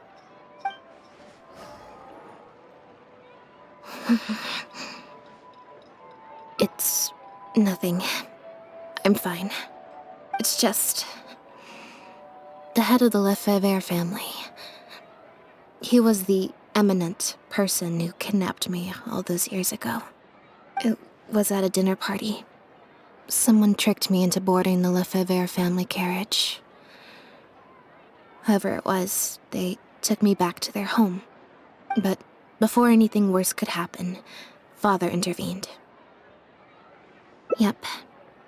Father was the one who orchestrated the fall of the Lefebvre family. That's what led Linny and I to join the House of the Hearth. After all these years. I never thought I'd hear the Lefebvre name again. Don't worry about me. I wasn't feeling sorry for myself. I was just thinking about Linny. He's been acting strange recently. He avoids me for days on end, consumes himself with some secret investigation, and then out of the blue pushes me to do that acting job. Thinking about it now, it's almost like the one I drew from that deck of cards was part of his plan all along. He must have asked Fragment to help him out. In any case, I know he's hiding something from me. He's really pulled out all the stops this time. It's very possible I'm sure he tried to send me away because he was afraid it would bring up some painful memories for me. It wasn't necessary, though. Even after all these years, he's still as overprotective as ever. You'll have to help me teach him a lesson if we run into him along the way. Yep. I want to head to the Fontaine Research Institute to learn more information about Pierre. Just let me activate search mode and then we'll head out. Who knows? Maybe we'll run into Linny along the way. A little bit of both, perhaps. For the most part, though, I just have the sense that something's not right. Something isn't adding up about Pierre's story. I'm just not sure what. Okay, I'll write a letter explaining everything to the crew. Once that's done, we can head out.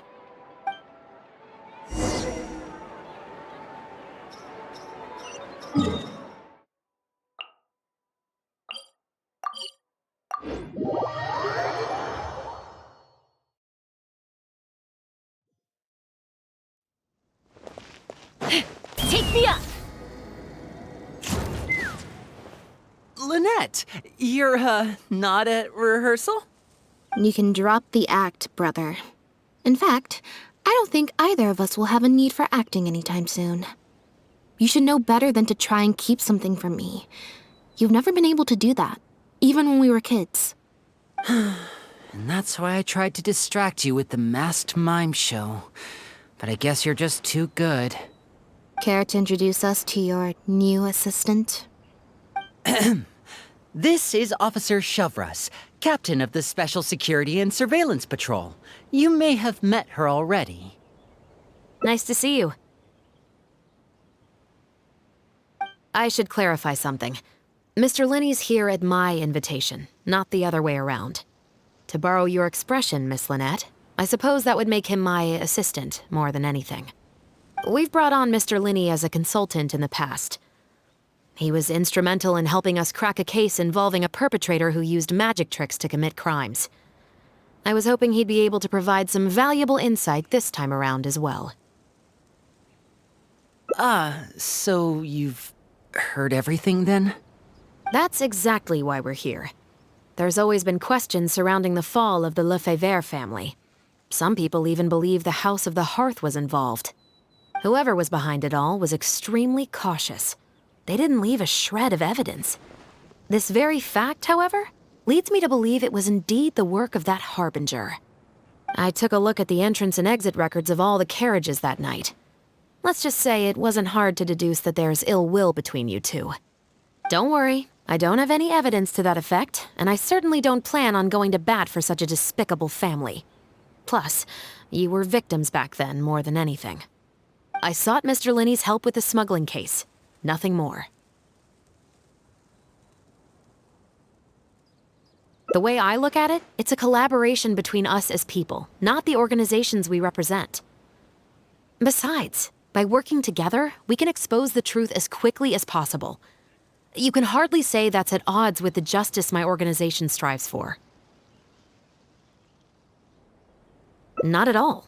I was planning to invite you from the very beginning, Miss Lynette. It's just that my assistant here raised some objections. Linny, I'm not the same person I was back then. That little girl who did nothing but cower in the corner in fear, she doesn't need saving anymore. I'm sorry, Lynette. You're right. I let my concerns get the better of me. Oh, and the next time you want to distract me, you should try a different approach. Who's this? You pick up a stray while I was gone? It's a bit complicated. I'll explain later. Anyway, her name's Bonnie. Well, if there are no objections, then I suppose the only thing left to say is... Lynette, Traveler, welcome to the team. It appears the Lefebvre family was very particular in their use of insignias and emblems. The family would use different emblems to mark differences in status, blood relation, and the like. In fact, the insignia that was discovered on the pendant was used to represent an illegitimate child. It's highly likely. That very status might have been what allowed him to emerge from the fall of his family relatively unscathed. It would also explain why he was able to assume a new identity as a researcher with relative ease. We discovered something interesting, though. After talking to some of his co-workers, it appears he pretty much works at the Institute in name only. He's practically been cast out. Apparently, Pierre was once addicted to synth. He tried to use the resources at the Institute to create a substance with a similar effect. He claimed it was just for research purposes, but the Institute revoked his access to the relevant materials regardless. He was placed on disciplinary leave, pending a thorough investigation of his actions. But it seems the Institute ran into some trouble along the way. Could have been a lack of personnel or a timing issue. In any case, they had to table their formal investigation into Pierre. Unfortunately, that also included reporting any relevant information to the higher authorities. As for his family background, it appears none of his co-workers at the Institute were aware of that information. All they could tell us was that he was quite the recluse. Other than the pendant, we didn't find anything else of note at his residence in Poisson. Based on the samples of imitation synth we've been able to analyze, it appears the substance leaves behind strong traces wherever it's produced or stored. Those traces might not be obvious to the casual observer, but they're not something our guard poodles would miss. Pierre's home, though, came up completely clean. We didn't find any records indicating possible involvement in overseas transactions either. So, the Marechaussee Phantom didn't view him as a major suspect at first. Maybe he had a separate, dedicated area where he made the imitation synth. Well, his neighbors did say he was often gone for long stretches of time. You would think with him out and about so much, people would have spotted him around Poisson, but residents said they barely ever saw him in town. If his reclusive nature was just a matter of keeping a low profile, I guess it would make sense for him to have a secret base to carry out his business. After he disappeared, the guards conducted a thorough search of Poisson, but they didn't come across any suspicious locations. Poisson. You know Hotel de Boer, where I first found Bonnie? To get there from Poisson, you have to cross a stretch of ocean. It's not somewhere a cat could just wander off on its own. A cat? You mean... Bonnie is Pierre's cat. Oh, that's right! When the Marechaussee Phantom first tracked him down, I remember there being something about a cat in their report. So this is her? From what we've learned about Pierre's habits, he doesn't seem like the type to venture out without a purpose. So what you're saying, Lynette, is that Bonnie couldn't have gone missing in Poisson. If that's true, then... Exactly. Bonnie might even know where it is. Wait, you think the cat can lead us there? But she's not trained like one of our guard poodles. How is she supposed to understand what we want her to do? Meow. Meow meow. Meow?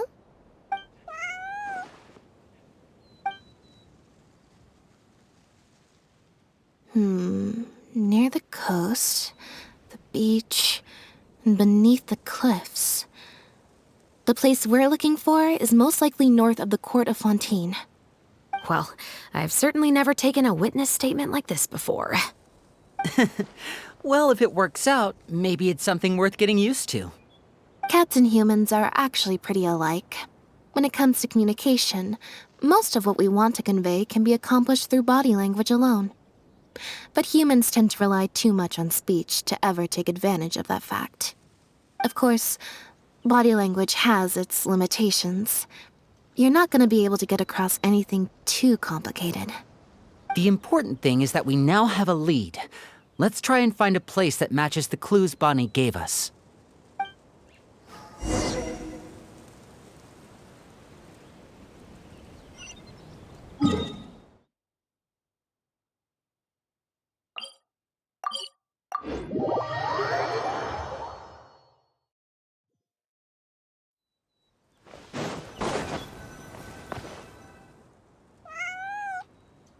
seems like Bonnie is trying to take us somewhere.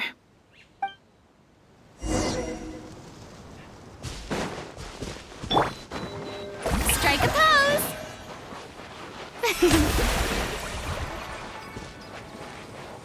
Gardamex ahead. Look out! Light up the blazing sun!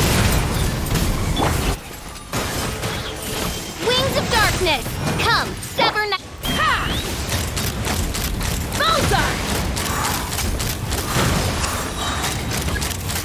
Open fire! Fire in the hole! How brilliant! Rise with the sun! This realm is no home for a princess. Lockdown!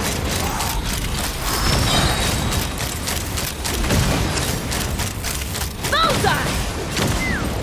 Hold on to your hats.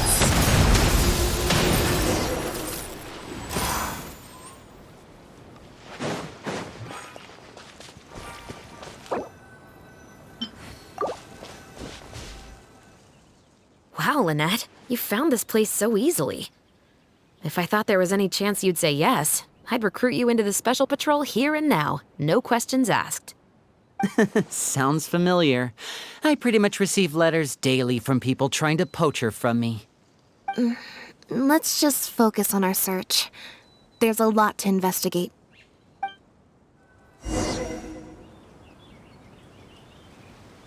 The show begins! Aha! Just as we thought. This is where the imitation synth was being made. Looks like he's got more than just imitation synths stashed around here. In addition to the raw materials needed to synthesize the substance itself, there's a large quantity of cleaning agents and a few drugs I haven't been able to identify. These cleaning agents are likely used to dispel traces of the substance, like its smell. The Special Patrol did some digging into imitation synth. Our records indicate that it's very difficult for ordinary people to detect traces left behind by the stuff. I'm sure that was the case for Pierre as well. It must have taken a considerable amount of time and skill to ensure all those traces get washed away. But what are these other drugs for?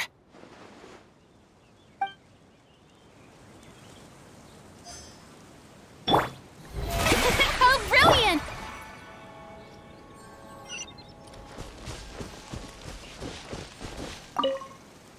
The material these bags are made of, it's quite rare.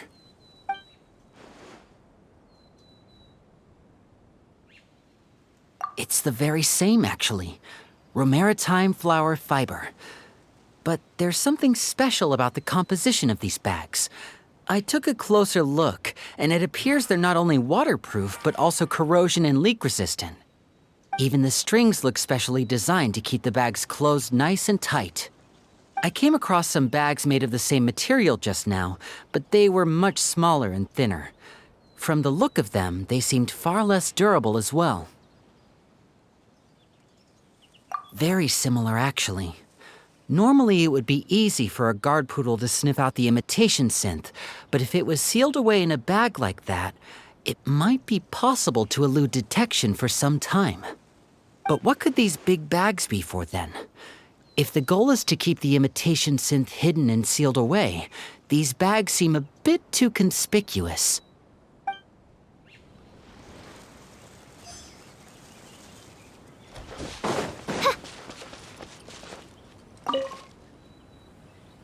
When the Marechaussee Phantom searched Pierre's house, there was no sign of these barrels, right?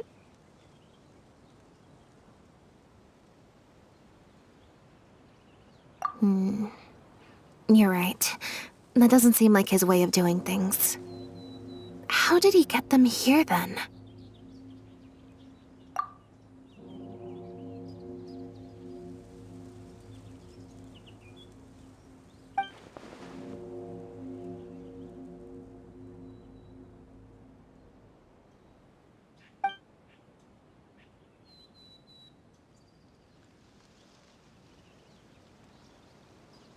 Only the lower halves of the barrels appear to have been submerged in water. Based on the various ingredients we've found, this appears to be where Pierre was cooking up his imitation synth.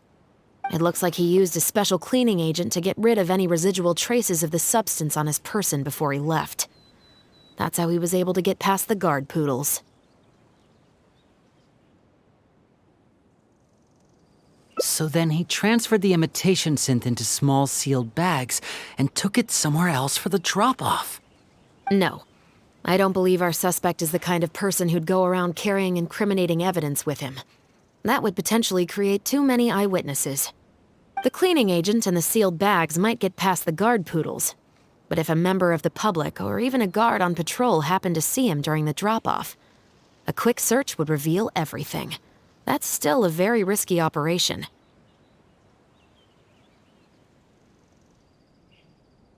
The barrels we found were wet around the base, but the top half was dry. As if they'd been standing upright in the water.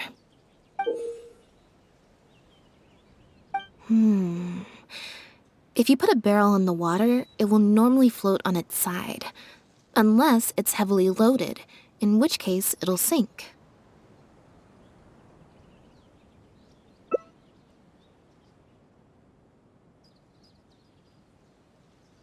Yes. With flotation rings around the body of the barrels, they'd stay upright in the water. And then he could afford to load them more fully. You think he used floating barrels? I suppose if he acted at night, when there are very few other boats around and visibility is low, it's a valid theory. We can't rule it out. But then wouldn't the barrels be carried off by the waves or the currents? How would the person doing the pickup know where to look?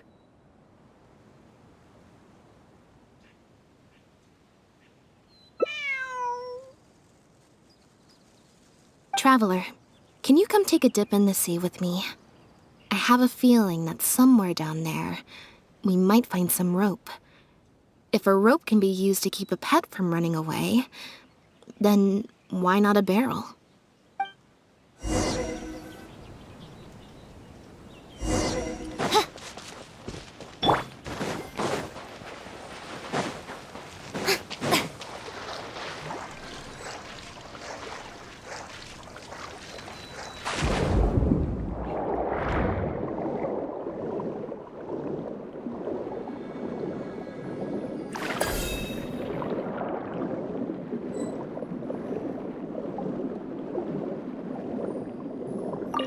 This isn't the place. The wreckage of a small boat? This isn't the place.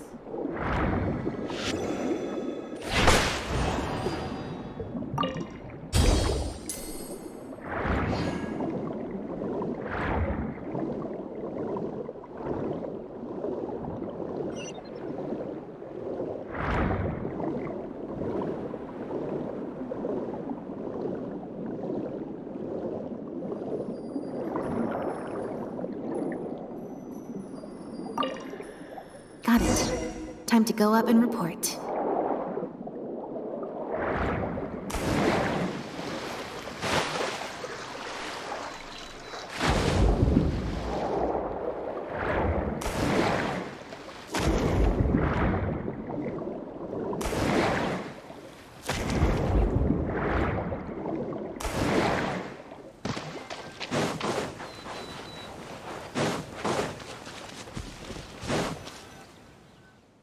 As expected, we found a few pieces of rope and some anchoring stones underwater. If you attach them to a floating barrel, it would look like this.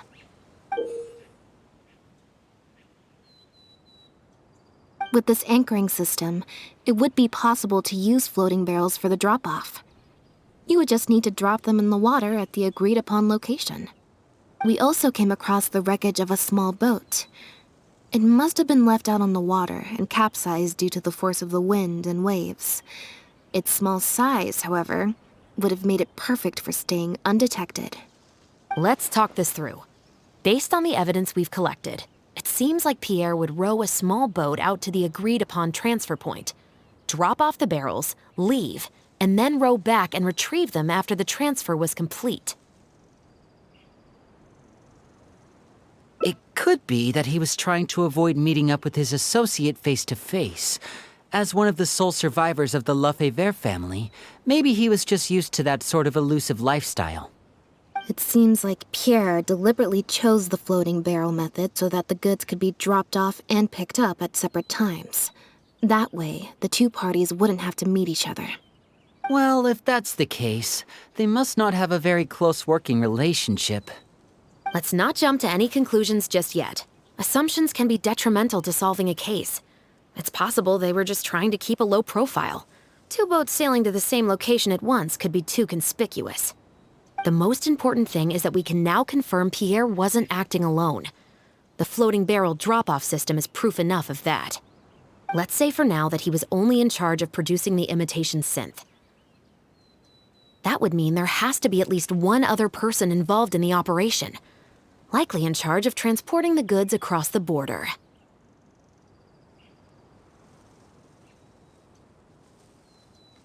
Since we've determined that the goods were transported by boat, maybe we can track down some travel logs or something. We can certainly check the various ports for that information. It's possible, however, that Pierre's associate also used a small boat for the transport, and docked along the shore rather than at a large port. If that's the case, it's unlikely there would be any record left behind. Absolutely. Before Pierre disappeared, we made sure to investigate all sorts of outward-bound vessels. We also had port authorities keep a lookout for anything suspicious. Unfortunately, we were never able to find out how they managed to get the imitation synth across the border.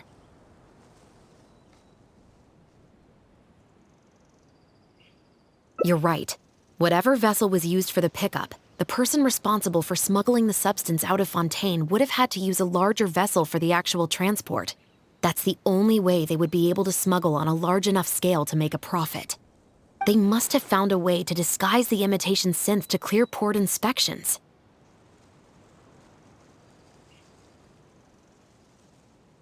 Exactly. We can't let any opportunities slip through the cracks. Although, given the amount of ports that could be involved, we should probably split up. I'll run home and ask some of my brothers and sisters to try and dig up some information. I should also head back and update my platoon on our progress. I'll grab some reinforcements while I'm at it. Lynette, Traveler, why don't you head to Lumiduce Harbor and see what you can find out? All right. Come on, Bonnie. You too.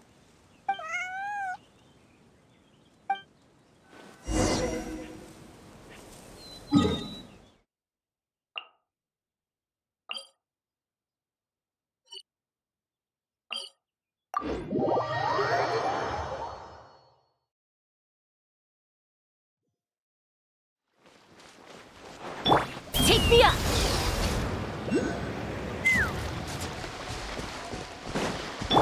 Burn it down!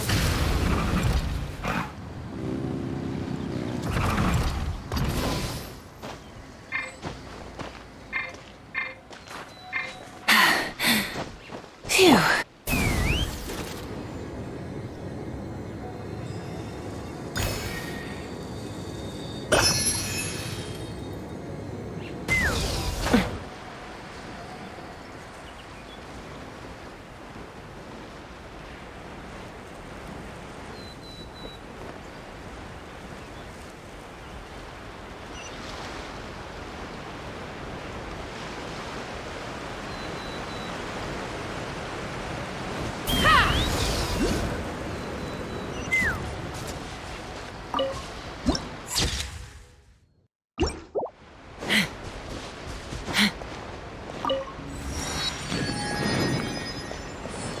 Let's fly! Oh, Lynette, Traveler. And Bonnie, too. What brings you all here? Did something happen?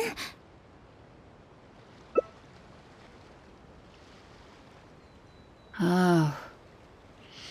I see. Thank you for everything you're doing for the people of Fontaine. I'm in charge of guarding the port. You mentioned you were after some travel logs, right?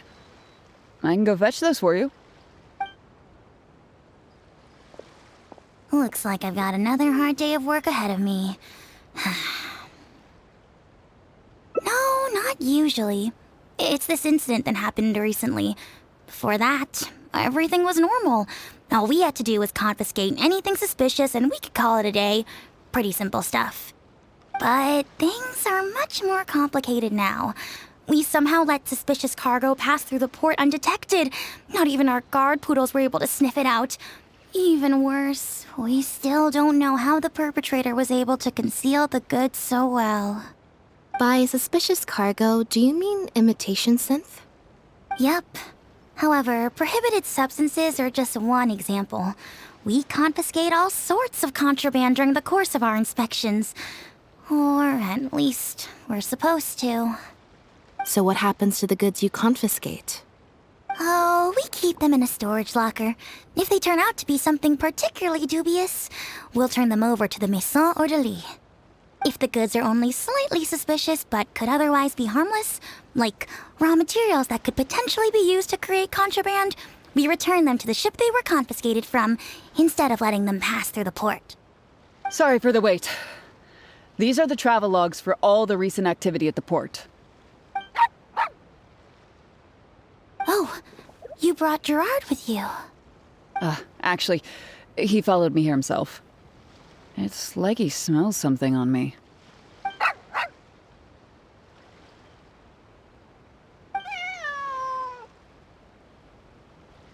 Huh. I wonder why Gerard is reacting to you two so strongly. Huh? We were so careful not to touch it, but we still ended up with traces on us. If it leaves a residue so easily, I just don't understand how the culprit was able to disguise the goods at all. Why don't you have a look at the travel logs first? All ships coming in and out of the port are recorded here, except for the ones the port authorities ride to and from work.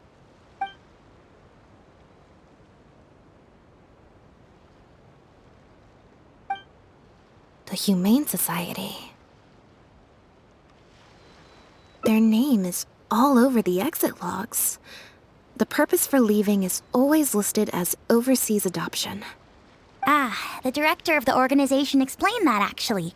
He said a lot of the cat and dog breeds unique to Fontaine are also very popular overseas. So his organization offers an overseas adoption program. Bernard, the director of the Humane Society, was the man who came looking for Bonnie earlier.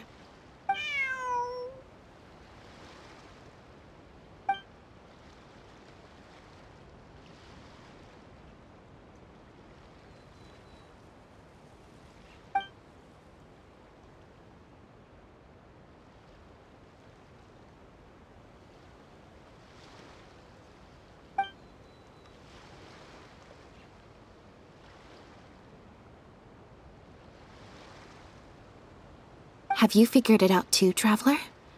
The way the criminal disguised the goods? When Bernard asked to take a closer look at Bonnie, he was actually checking whether there was any imitation synth in her stomach. Wait, what? The sealed bags we found at the secret base. They were specially made to be corrosion resistant. There were gaps around the lids of the barrels, and airbags were used to keep them upright in the water. Those drug shovers found at the secret base, she most likely didn't recognize them because they're not used on human beings. It's an anesthetic used on pets. The perpetrator must have given it to the animals. Pure. Must have made the animals swallow the sealed bags full of imitation synth at his secret base. Then, he stuffed them into floating barrels and left the rest to Bernard. The sealed bags combined with an animal's body odor would certainly be enough to mask the scent of imitation synth. During our inspections, we would have never thought to inspect the bellies of those animals for anything suspicious. Even if we tried to feel around for something, I'm sure it would be difficult to detect. Exactly. I bet Bernard even transported animals with synth in their stomach alongside ones without. That way, it would be even harder to say with certainty that something was amiss.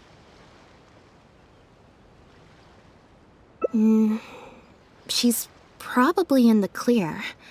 Otherwise, Bernard would have never left without her. I'm guessing he didn't know whether Pierre had already hidden the next batch of imitation synth before he fled. Just imagine. He sees the notice we put in the Steambird, and it turns out that one of the very cats he gave to Pierre for the smuggling operation is out in the open, roaming the streets of Fontaine. If Pierre had already hidden the next batch of imitation synth, then Bonnie would practically be living proof of their crimes. He would have had no choice but to go after her. So, that's why he came to find you and insisted on taking a closer look at the cat. Wait a second, I'm a little lost here. I get the part about hiding the substance in the pets, but those, what did you call them again? Floating barrels? Why even put the animals in there in the first place? If you've got something as convenient as a floating barrel, why not just stuff it with the imitation synth directly? Why not wait to hide the stuff until after the exchange has been made? In order to make sure the animals could swallow the sealed bags, they made them extremely thin. Had they not done that, the animals would have likely bitten or chewed through them.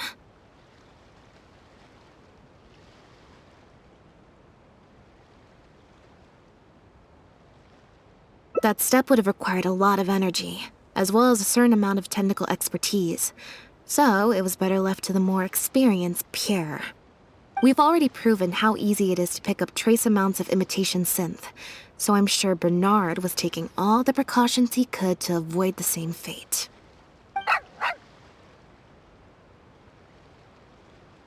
Okay, then let's head to the Humane Society right away and bring that guy to justice. I'll bring a Gardamek to speed up the process.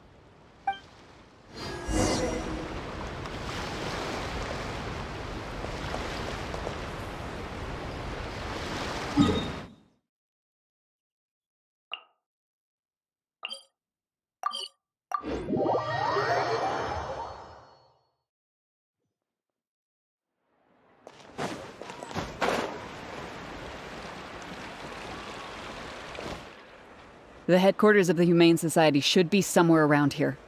Bernard could show up any moment now. Ah, you're the people from earlier. Wait, you're from the guards?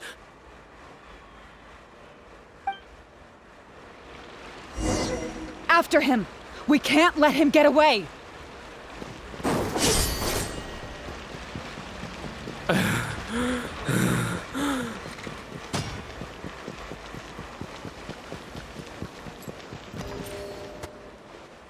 Give it up, Bernard.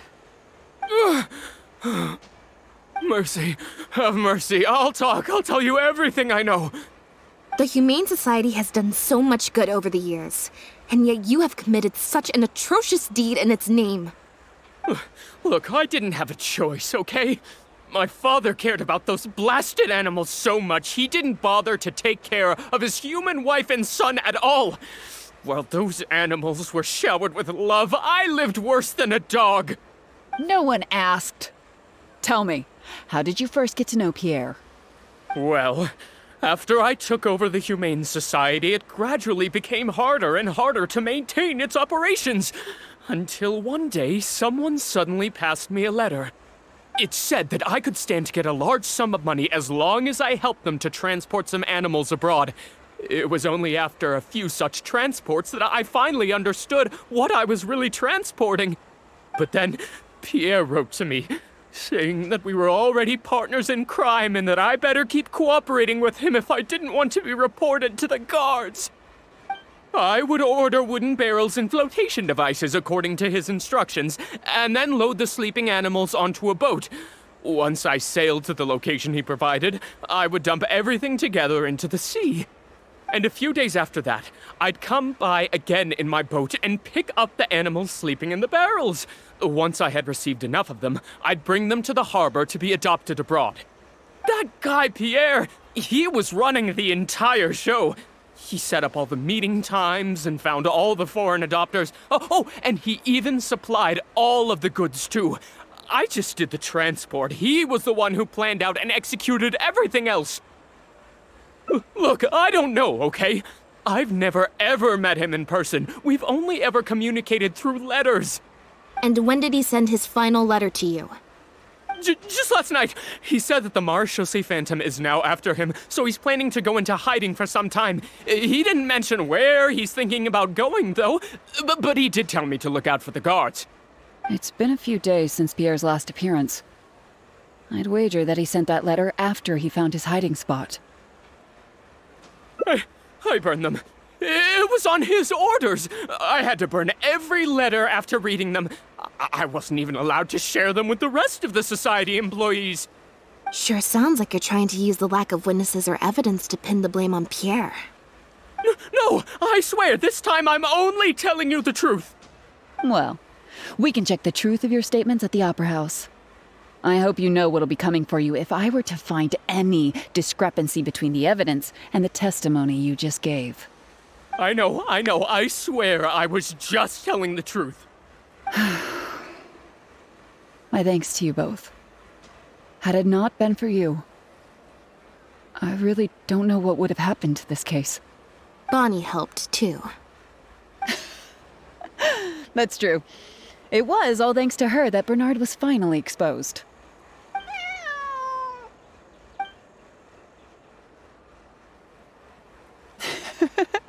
And it looks like she's grown quite fond of you two as well. Then I'll leave you be. Just let me know if you find any other new leads.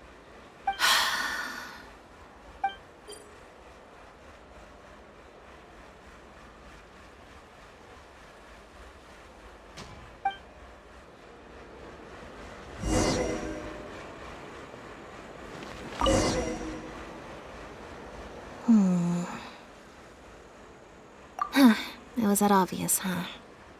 Well, even though it didn't feel like Bernard was lying, after talking to him, I'm getting an even stronger sense that something's not quite right.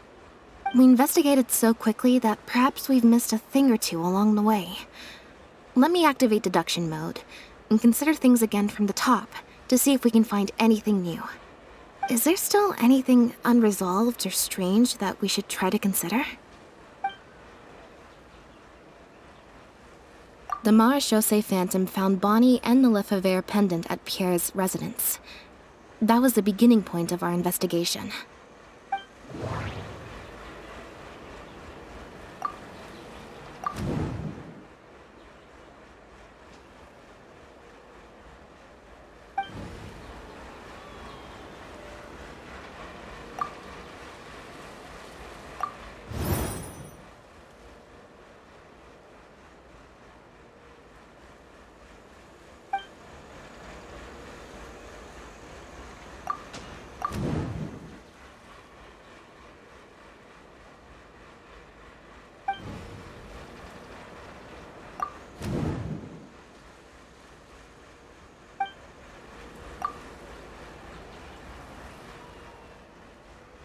There's no need to rush. Let's see if we can find any other suspicious point. Bernard claims to have received a letter last night from Pierre. In the letter, Pierre stated that he had gone into hiding. Is there something wrong with the letter?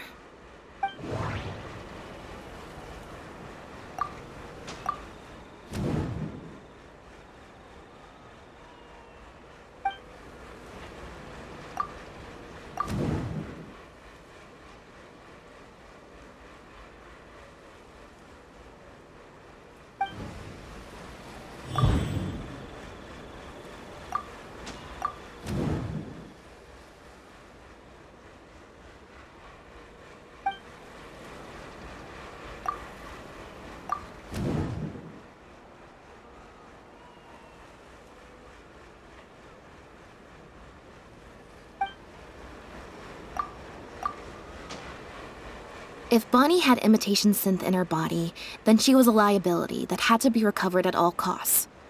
But if she wasn't carrying anything, then it would have made sense to tell Bernard not to worry. And thinking about it, Bernard only attracted our attention in the first place because he came to look for Bonnie. Could it be that the person who wrote the letter also knew nothing about Bonnie's whereabouts? Or they had a separate goal entirely?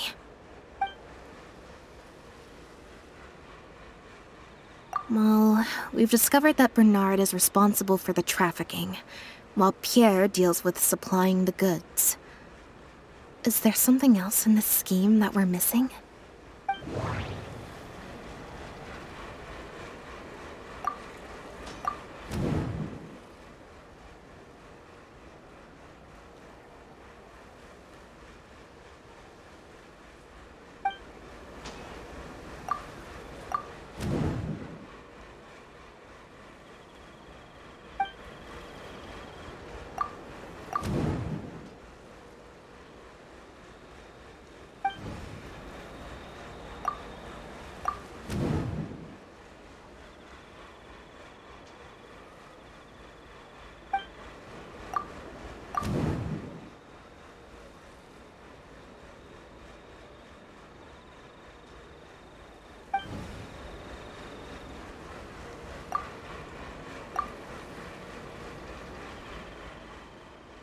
There's no need to rush. Let's see if we can find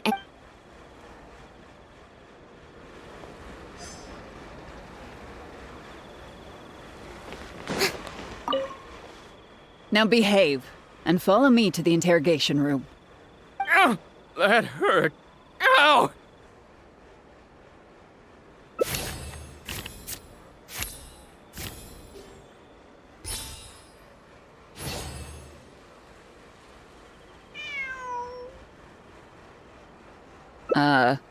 Is there something else you need from me, traveler? Huh? I see. It all makes sense now. Hey, what are you talking about? Look, even our confessed criminal here has no idea what you're saying. Because he has been kept in the dark all along. And I assume it's the same with Pierre.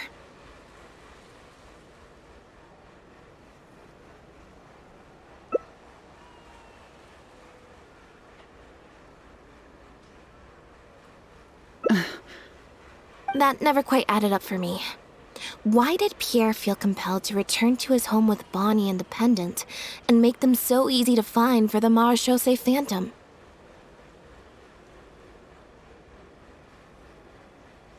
Both of these things are in stark contrast to his usual meticulous and vigilant behavior. There's only one reasonable explanation. He was following orders, just like Bernard. He probably received the following instructions right before the Phantom came knocking on his door. Bring the cat and the pendant, and our undercover agent will be sure to help you. Unbeknownst to him, however, the third person who wrote that letter to him had long decided to sacrifice him and Bernard to save themselves.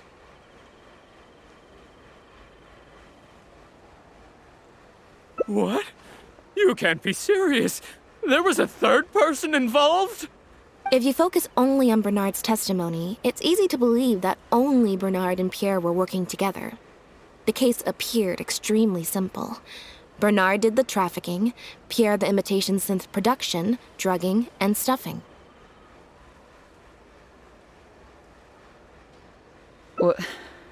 Wait. But that doesn't make any sense. If that's the actual truth, then as soon as Pierre is caught, he'll explain his side of the story and the third person will... Yep, which is why the third person made sure that Pierre would never be found again. Once they had instructed Pierre to expose himself, the third person wrote to Pierre again, suggesting that everything had been taken care of, and he should take Bonnie and safely return to his base. Of course, Pierre's disappearance at such a sensitive time immediately made him a prime suspect. Knowing that Bonnie had last been seen with him, all the third person would have to do from that point on would be to lead the Phantom to investigate the Humane Society and get Bernard to confess the truth. Wait, so you're saying that the letter I received yesterday, the one that made me think Pierre was still alive, it was also sent by the third person? Is that what happened? I'll get back to headquarters right away and reinvestigate this case from the top. Chevra said that assumptions can be detrimental to solving a case. Someone among us, however, has been feeding us all kinds of preconceived notions ever since our first meeting. They suggested that Pierre's disappearance was an attempt to escape the judgment of the law, and that Pierre was a scion of the Lefebvre family. But if the disappearance is truly just a cover-up for a murder, then couldn't the true scion have been an illegitimate daughter, rather than an illegitimate son? Huh? Haven't you taken this joke a bit too far? You're right. I did let a lot of assumptions get to my head when I first started to talk to you about the case. I'll make sure to correct my behavior. You deliberately fed us lies, but even you could not control every last detail of your plan. There was a flaw in your scheme, and something didn't quite go as planned. Getting the Marechaussee Phantom to notice Pierre was only the first part of your plan. Had they failed to take notice of the Humane Society, they could have cast a wider net. And you couldn't predict what they might possibly find, if given enough time. This, of course, was the main weakness of your plan. As someone accustomed to acting from behind the scenes, you didn't want to take the risk of personally proposing a raid on the Humane Society. So, you thought about pulling a few more strings, so all the suspicion would point towards Bernard and his society.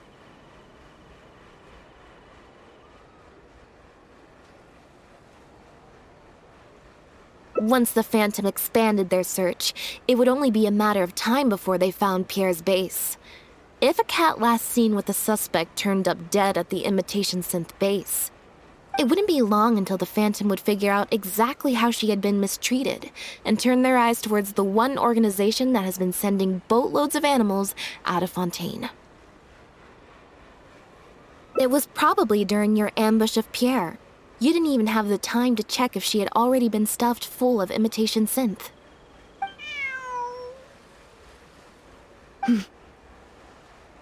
Still, you soon found another opportunity. Before long, Bonnie had made her way back into the city, and even popped up on the Steambird. Like Bernard, you desperately wanted to confirm the contents of her stomach, so you hurried to find us. Unlike Bernard, however, you were hoping that Pierre did have the time to make her swallow a load of imitation synth. While investigating the suspect's cat, we unexpectedly discovered that the suspect has been smuggling imitation synth using living animals as intermediaries. That was your plan, in any case. With that, you'd have been able to lead the investigation towards the Humane Society. Bonnie had managed to escape before Pierre was able to stuff her full of imitation synth. That part of your plan could no longer be carried out. But as shrewd as you were, you came up with another plan right away. You manipulated the Traveler and I to help you identify Bernard as a key suspect. You used the Lefebvre name as bait to get us to join your investigation. With 2 extra bodies around, the Special Patrol is sure to soon take note of the strange event of Bernard somehow having a reason to look for Pierre's cat. So, what you're saying is, I went to all that trouble just for the chance that you might put forth the suggestion that would lead you down the wrong path. Of course, you did far more than that. Just now at Lumidu's Harbor, were you not the person who highlighted the suspicious activities of the Society? Oh. You even highlighted the Society's activities during your compilation of the logs, so they'd be immediately visible to anyone examining the records. Moreover, the logs contained no records of the Port Authority's activities. In other words, your activities. And what are you trying to suggest with that? I am insinuating that you had plenty of opportunities to transfer the raw materials for imitation synth from the harbor to a boat, and then sail over to the meeting place full of floating barrels.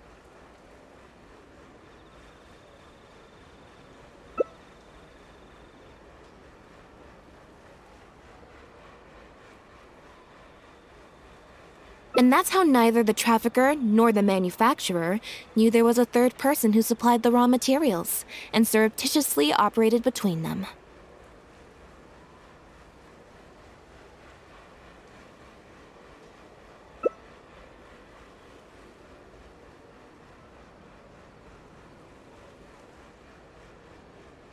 Pierre manufactured imitation synth using the raw materials you provided, stuffed the animals, and placed the animals back into the barrels.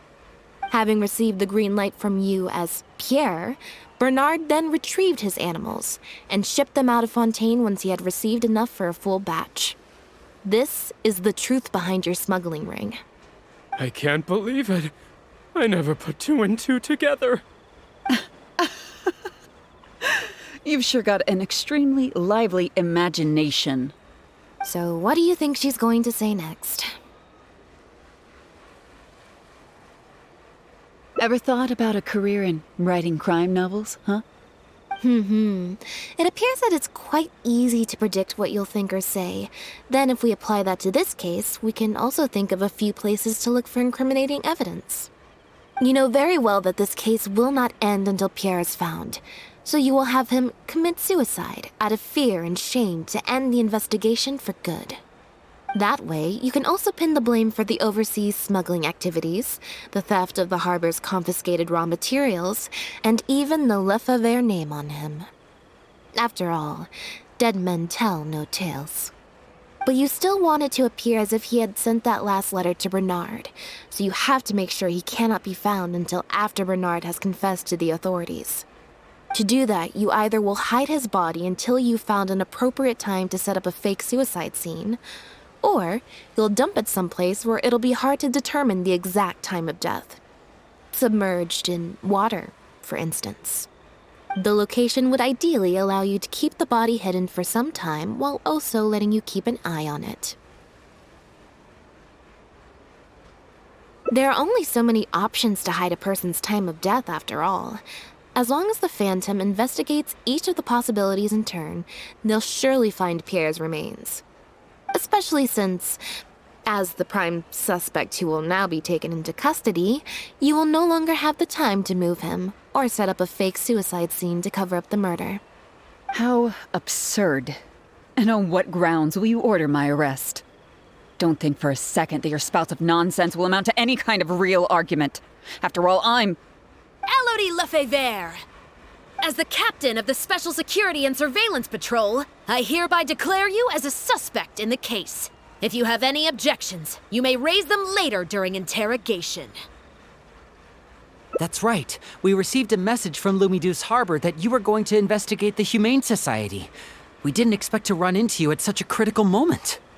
While at the harbor, we noticed something else extremely interesting. Apparently, you often used all kinds of excuses to swap your shifts. And if one were to match the times of your shifts to the activities of the Humane Society and those of certain foreign ships, they'd find them to be an exact match. That's just a coincidence. Yes, I'm sure you have already thought of a dozen different ways to explain away the suspicious activities, but as far as evidence goes, that should be enough to warrant taking you into custody. Don't worry. If it turns out that the guards are still unable to find any evidence after all this, Lynette and I will do everything in our power to clear your name. Although judging by her reaction, I assume no follow-up from us will be needed.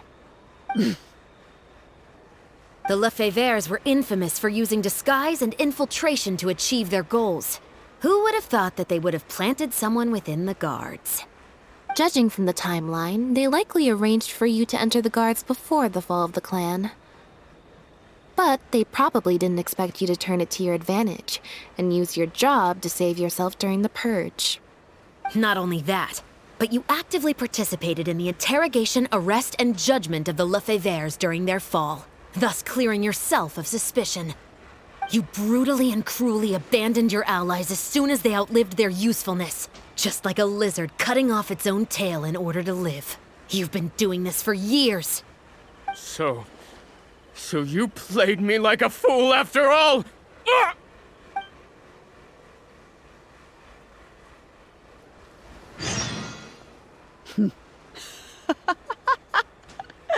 What was that word you used? Ally? You think that someone as foolish as him is worthy to call himself my ally?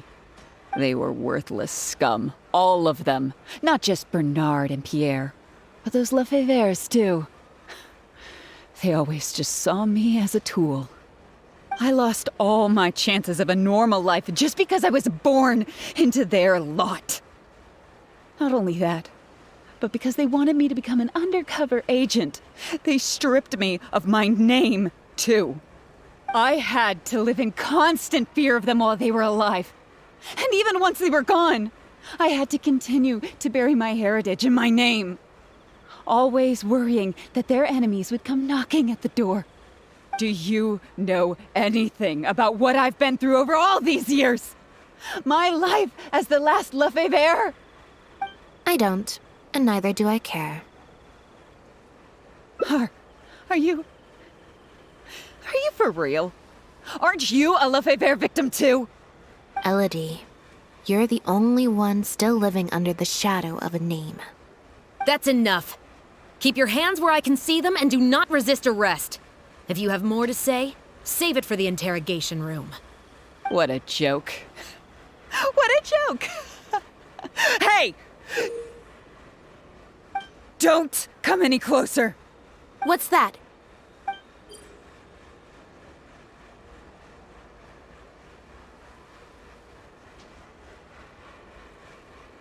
Know what this is? I've secretly planted loads of explosives in the Humane Society. Just one step closer and... whether they're cats, dogs, or just unlucky human employees, they'll all be blown up into smithereens. Surely you bunch of goody two-shoes won't let that happen, right?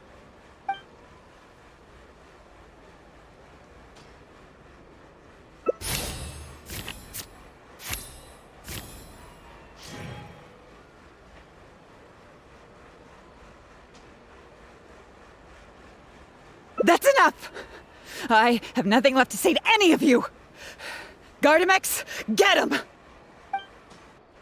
Not good. She's trying to escape. We need to end this fight as soon as possible!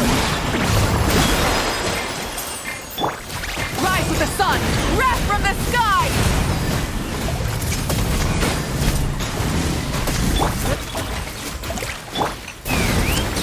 Open fire!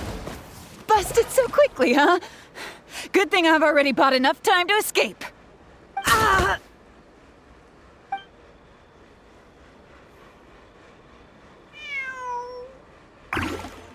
Phew.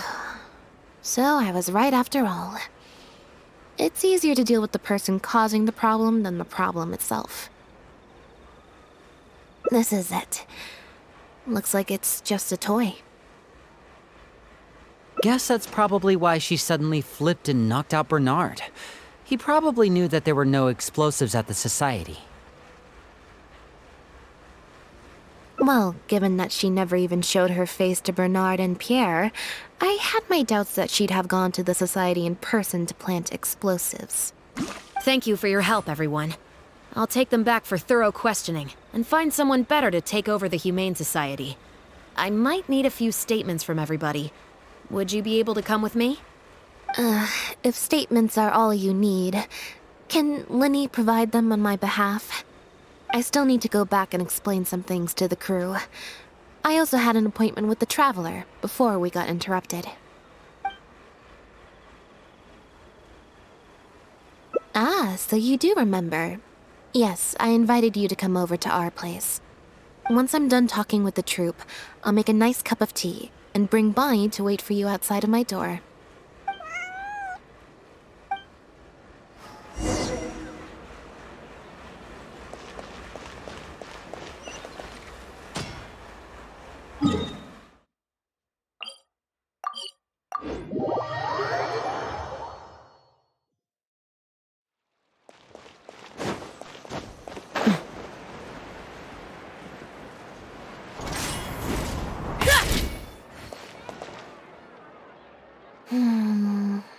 Black tea and a cute kitty. Truly the best combo for standby mode. Want some? Mm-hmm. I hope you'll like it. Not at all. Information is indeed very important, but if you were to try to collect every piece of information you come across, your efficiency would actually decrease. Plus, if you just think about it, what sounds more fun? Writing a statement or enjoying a tea party? Great answer. That'd be my pick too. Had we not run into that case, we could have spent the entire day like this. But now I'm running low on both time and energy. You're right. I can sense it. I'm recharging very quickly at the moment. Something about her rubbed me the wrong way since the very beginning. But to be more precise, it was probably around the time when I saw Bonnie try to get away from her. Elodie tried to get close, but Bonnie deliberately dodged her.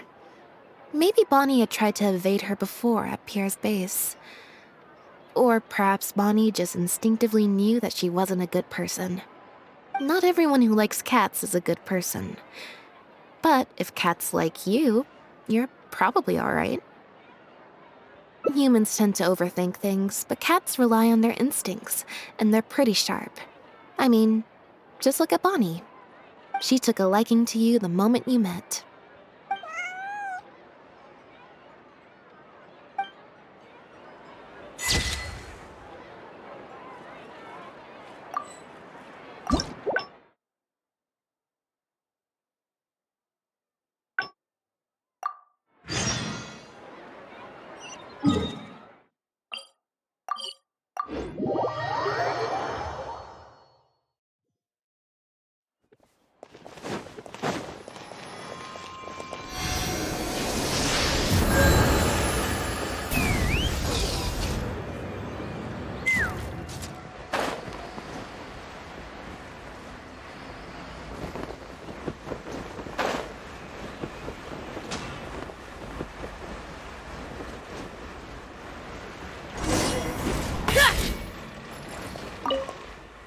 Now behave, and follow me to the interior. That hurt.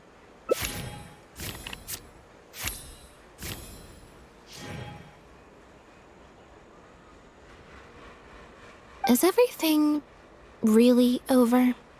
I still feel like the relationship between Pierre and Bernard also. No good. I've still got nothing, and I'm nearly out of energy. All right, I'll stop thinking about it for now. At the very least, we've made it so that no more animals will suffer like those poor animals did. And that's what I hope. Let's go to the Humane Society and see if there are any animals left that might still need our help, before my energy for today completely runs out.